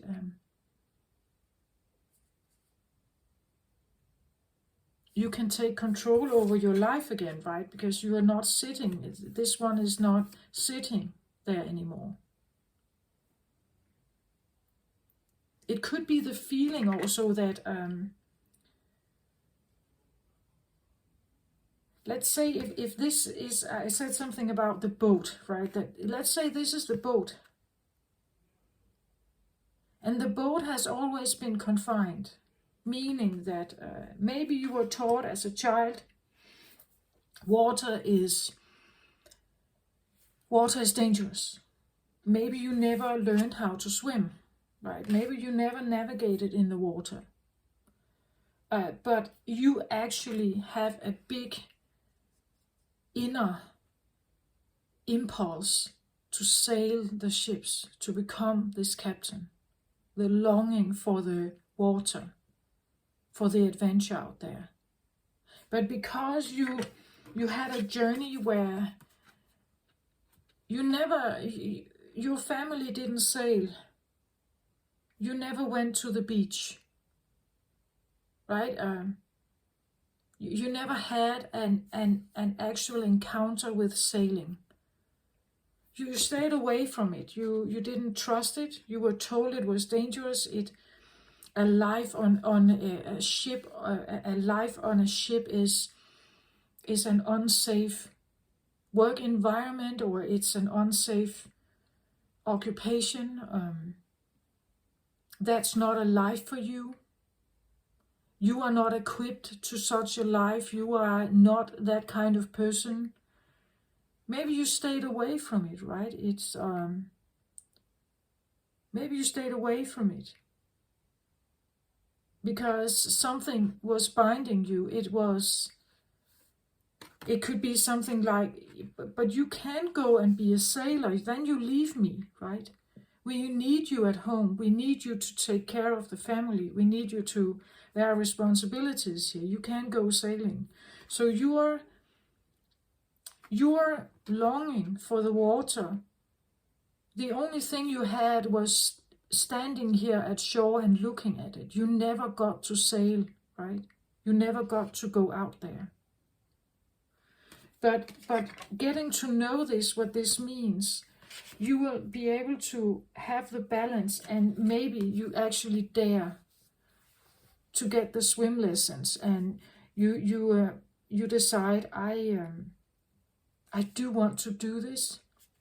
I want to go to Australia, right? I have to go on this trip. I have to explore this. I have to give her that opportunity. I have to show her that she can do this, right? I can release her that longing for the water, the longing for that adventure. I can free her, and we can go sailing, right? We can go there.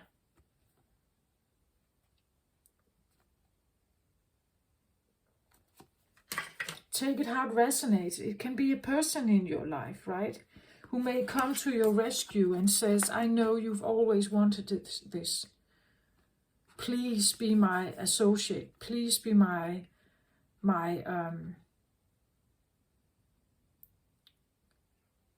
please, let's do this together, right?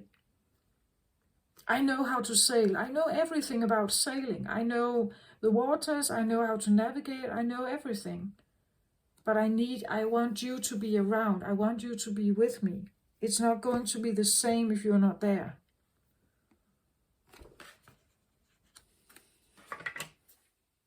Maybe an opportunity is coming up. I don't know. But it may take, like, you may need to figure this out, right? Do I want this? Do I want to include this? It says letting go of restriction and fear here, right? The letting go of some kind of attachment or responsibility or something here, some kind of change, is leading to a more balanced life for you. And that's the journey, right? A journey of letting go of attachments and creating more balance so that you can set your course and actually go where you want to go. Again, become aware of this parasitic dynamic, right? As long as this could be a parasitic dynamic, right? That keeps you restrained here somehow. And if you can somehow let go of that, let go of the responsibility, the feeling of attachment, change,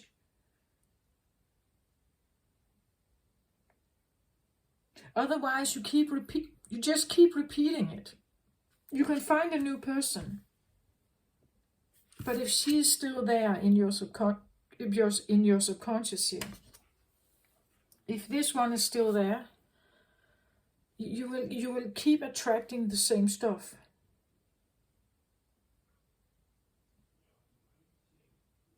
I'm not fond of like putting labels on, like for instance, narcissistic people can make a lot of trouble for others. They can create a lot of pain and hurt for others. The problem with this is that they are narcissistic for a reason. They have experienced the exact same thing. It took their power away. And they to survive, created an ego. A strong ego that is now their survival mechanism. It's the only thing they have to survive. And again, when energy is created, it can't just stop. It goes somewhere. So a narcissist will probably project stuff upon you as they were projected stuff upon them. So it's just a repetitive, like from one cell to another.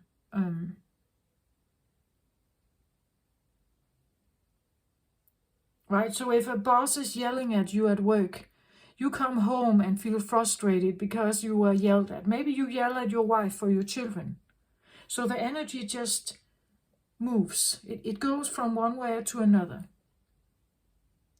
If you're not yelling at them, maybe you choose to go for a run.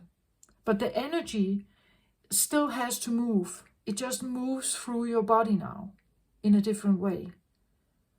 The energy is created. It can't stagnate. It must kind of just go to the next recipient somehow.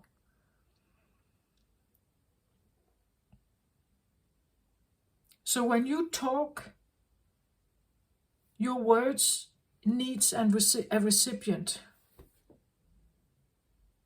somehow. And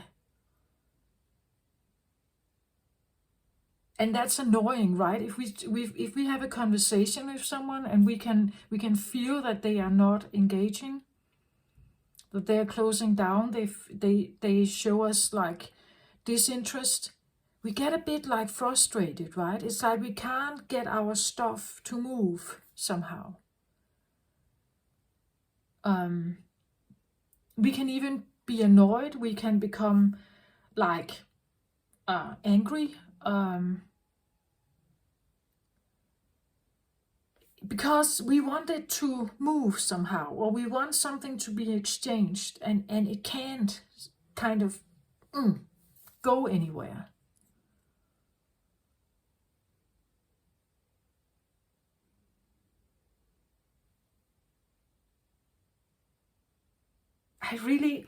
That's probably really the point of all my readings, is really this, like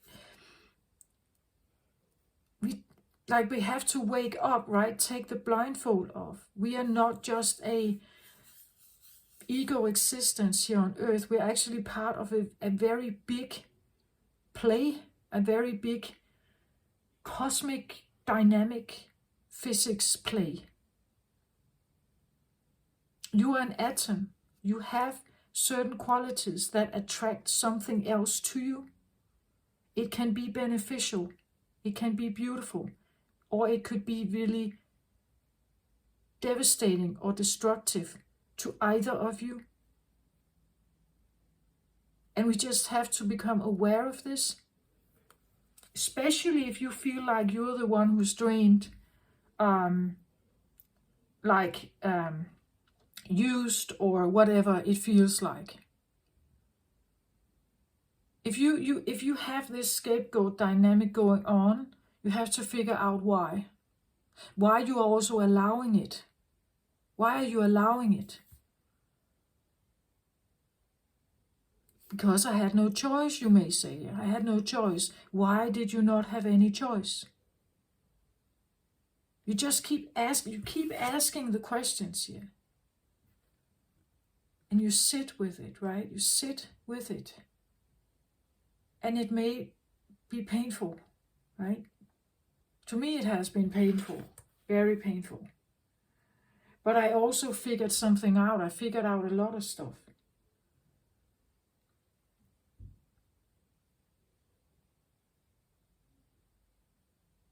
And the loss of compass, right? The loss of compass comes when you at some point gave up your power.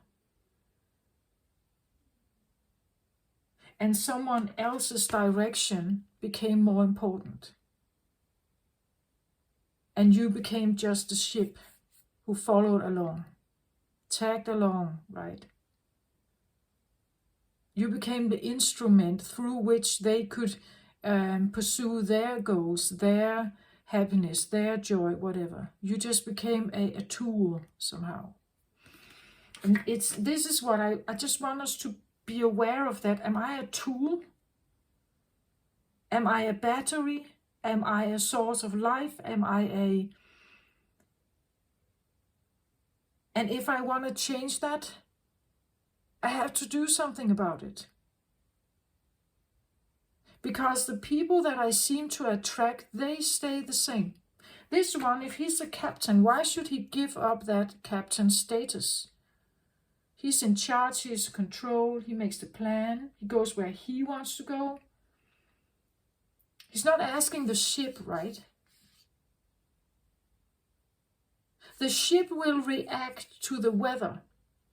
If there's a storm, the ship will have certain restrictions to the weather, perhaps. It can't go necessarily up against the wind. You have to navigate it differently then. But the captain knows that. It knows how to talk to the boat, right? It knows how to maybe manipulate it. It knows how to use its facets to still get his, or hopefully he hopes that he can get to his goal. So there is this element of, are you the captain or are you the boat? Are you a means to an end? What are you? And again, also becoming aware, is that all right for me? Do I want to just be the boat? Do I actually feel okay with someone having the plan? And be the one in charge, the one who thinks about everything here. Some people like that. They like someone to take charge and be the one that kind of is the master or the leader or something in a relationship. You just have to figure out, do I like that? Do I like to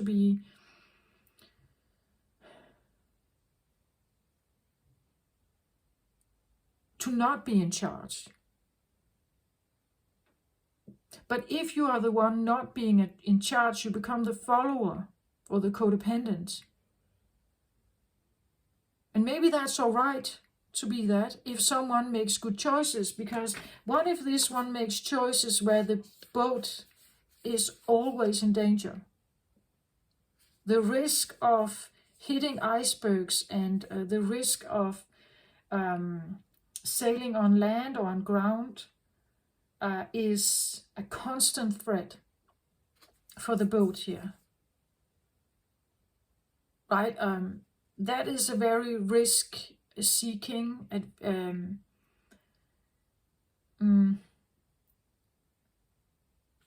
and also someone who is putting out a lot of requirements for the boat. Like maybe this captain is asking of the boat to do like supernatural things, right? Expecting that the boat is titanium here, right? That it can measure up to any kind of threat. Expecting it of the boat, but the boat is made of wood here, right? It's not really, it can sustain itself in all kind of weather, all kind of circumstances, all kind of tumultuous, stormy weather. It can be hit, it can be go on ground, it can sink. And what happens to a boat that sinks? The captain doesn't come and fix it, does it? He just gets a new boat.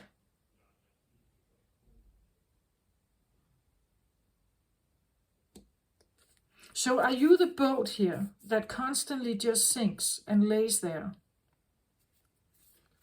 at the bottom of the sea, ruined and broken and everything? What are you here?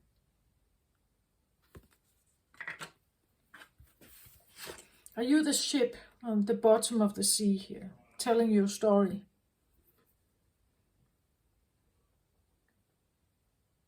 The boat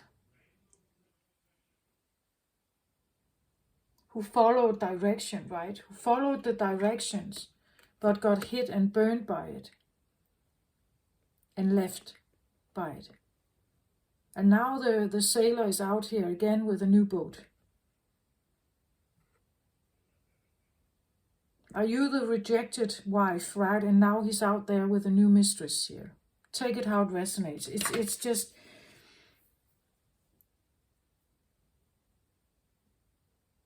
And do you still want to be attached to that story that you are the wife that was left by your husband after 20 years of marriage?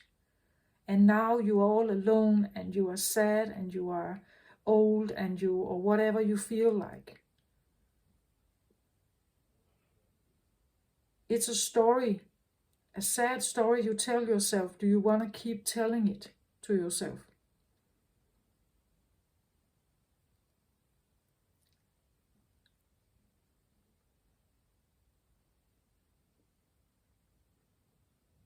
Some stay here, right? They stay in the story.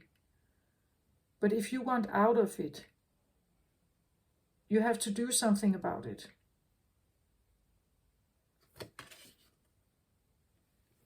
It's part of the journey of healing.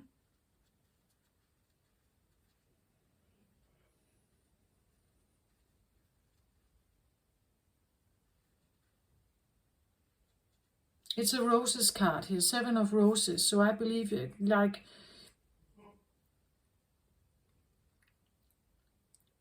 it's not enough to just stand on the shore and look over the water. Maybe you literally need to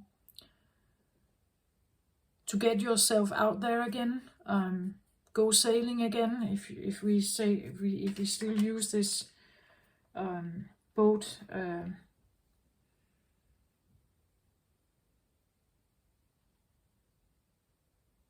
Like the boat story. Maybe you need to go dating again. I don't know what this means, right, for you, but get on the horse again, whatever we say, right?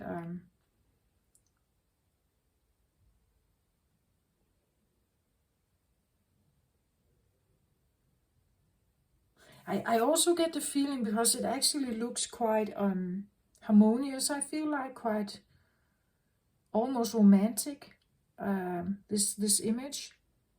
It could be the feeling maybe you need to expect something else, right? Expect something else, right? The journey can be something else. The journey can be something else if you expect something else. If you expect something else than this, the journey could be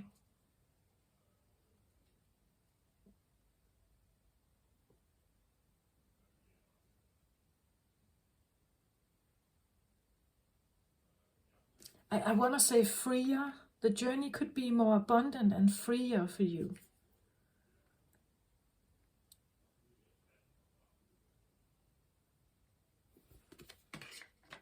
It all depends on how you see the world. What kind of glasses are you seeing it through here?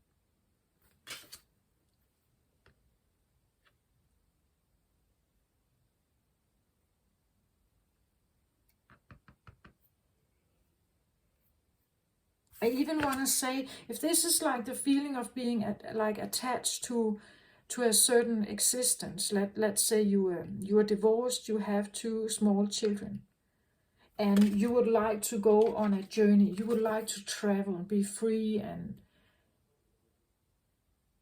just be an adventurous side of you, right? But because you are a mother, a single mother here of 2 small children, you feel attached to that identity, right? You feel attached to the idea of staying there and needing to take care of them, and even you may love them, of course, but and that's why you stay. That's a story, but a part of you hates this. A part of you hates this feeling of being bound, that you can't get out of it, right? You can't seem to let go of it.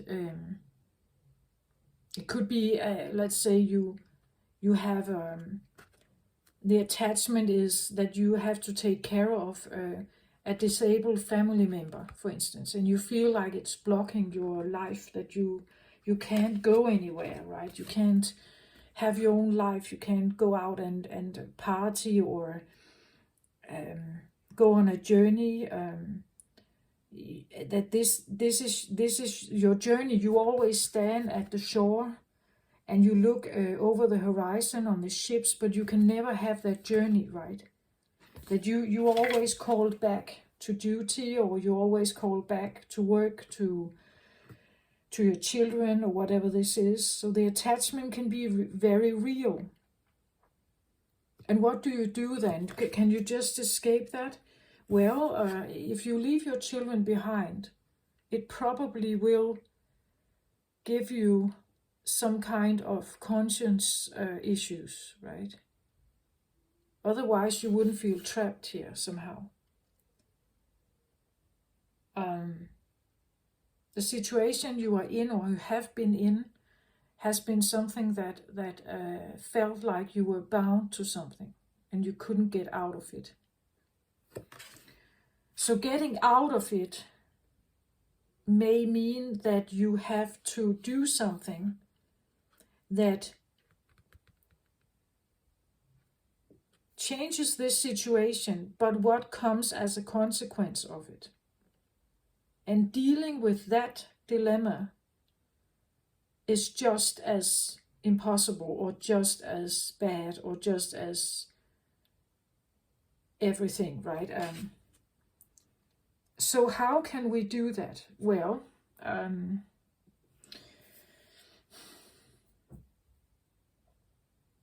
if you can't physically move, that you are somehow locked in and you're not prepared to do anything about it, I would suggest that you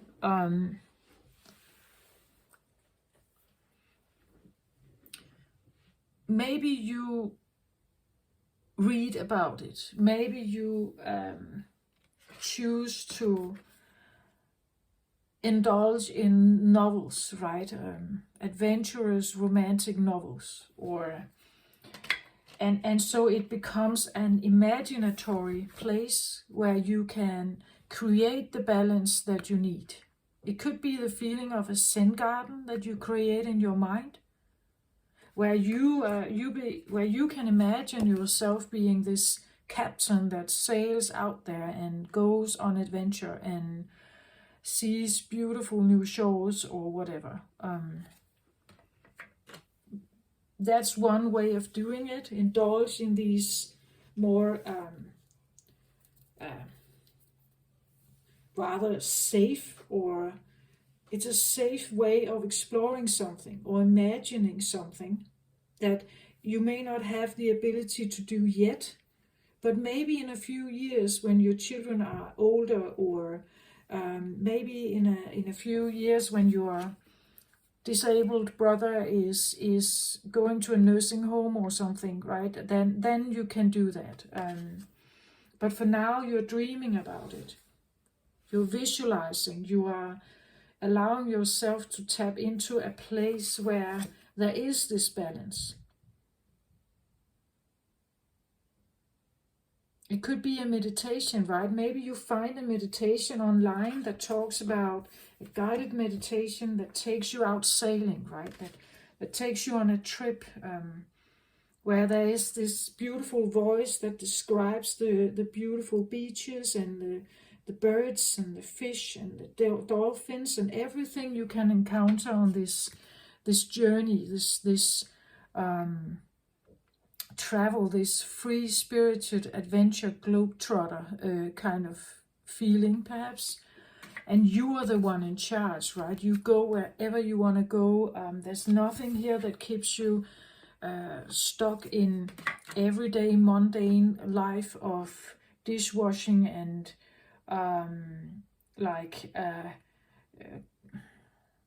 preparing food and all kinds of keeping check on your children, taking care of their needs, get them into bed and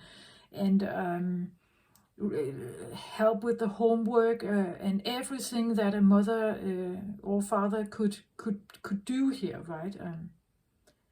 Taking care of your own work life, pay your taxes, pay your bills. This is where you are this free bird, right? Where you can fly wherever you want to go and you have no attachment. There's nothing there. But you can imagine this. If you can't have it, that you don't have the money or whatever this takes, you can always imagine it. You can write a book about it. You can become a writer, right? You can draw it or paint it, maybe. You can sing about it. You can. Maybe you go to lectures, right? That maybe you go to a library or somewhere else where there is someone talking about their trips here. They show you pictures and They talk vibrantly about their trips and their adventures and everything. They tasted everything. They smelled everything. The people, the culture, and everything. And you can just indulge in that. And that may give you a sense of, well, living through others' experience, or living in your own fantasy. If you decide to make an inner Zen garden about this, you decide exactly what's there, right? You imagine what this is going to be like, what you're going to encounter, how you overcome the trouble, or how you how beautiful the beaches are, the landscape, the cities, the cultures, everything. You can create that, all of that in your mind. You just have to take the blindfold off. Just have to try. Yeah, that's probably it. You just have to try.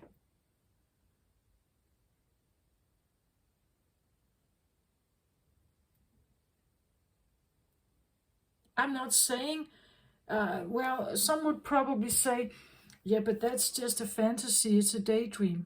Yeah, but so is your ego. It's also just a story. Everything you do is a story. This is a story. You could sell your house, take the kids on board this ship here. And you would say, no, I can't do that because there are responsibilities, they need an education, I need to earn money, I need to. Yeah. I get it. I'm just saying, what if you could do this? Have you ever asked yourself if you actually could go on the boat here, take your children out of school, decide to become a gypsy, right, or whatever,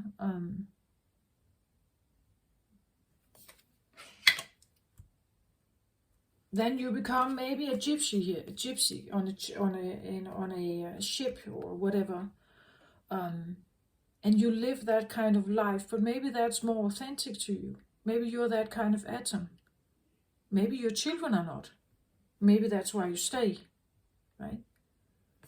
I don't know. I'm just saying that the collision of atoms, whether they're your children, your parents, your spouse, whatever, the collision and the expectations, the promises we make, the choices we make, everything is like a collision of something. And for some, they go and do whatever they want. And for some, they stay like this.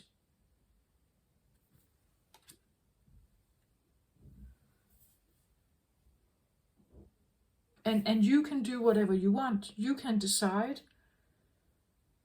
also to become the captain here. When you do that, you change the dynamic. And a lot of stuff is going to come up here. Because someone who is usually like this and afraid, maybe, of precautions or judgment from other people, or how to get by, how to become strong enough to do that, yeah, you will be faced by this. That's the fears you have to overcome to get the balance you're looking for.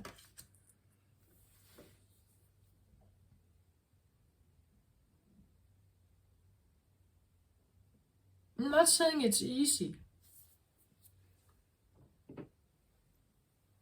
For me, it has just been a driving force towards something more authentic. Something that is more me.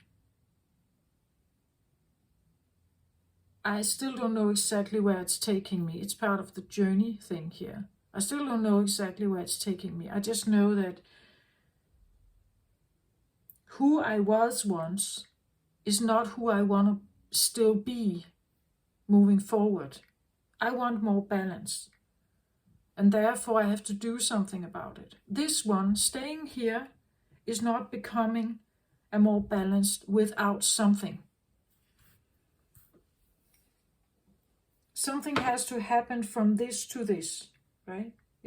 Something has to happen. Weave your destiny. I get here from the Eyes of the Soul Oracle here. Weave your destiny. It says weave, and look at all the planets here. Weave your destiny. It's like you are the creator. You can weave, create, speak, write, paint, sing, dance. What it is you want to create. What it is you want to become. What kind of captain you are here. Where you're going. You can weave it. You are weaved into the cosmic laws of physics, and you can use them. Become aware of what kind of atom you used to be here, and then you can weave something else. You can stay where you are, or you can do something about it. Like maybe you need to collide with other kinds. As I said, this parasitic, maybe you need to look for another atom. And when you collide with that one, you are waving something new here. So that means choosing a different partner, choosing a different goal, maybe investing in other work situations, other kind of friendships, can actually create a new energy. A different kind of energy, maybe something that gives you more balance.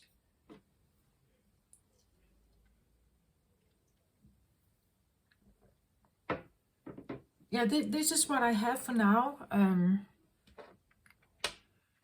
I really want to figure out how to proceed on my channel, but I get more and more the feeling of just sharing some of this, and I can use the tarot to somehow bring in a little story, maybe to emphasize something. But I think you get my point of this. It's just a symbiosis that we get ourselves into, these connections. The connections we seek, we long for, or the connection we deep down actually feel we deserve. Become aware of them. They are important, especially if you want to weave something else, a new outcome. That's what I feel like I have for you. This is what I have this time around. I hope this helped you somehow. Please take very good care of yourself out there. I send you my very best. Love and light to every one of you. Bye-bye.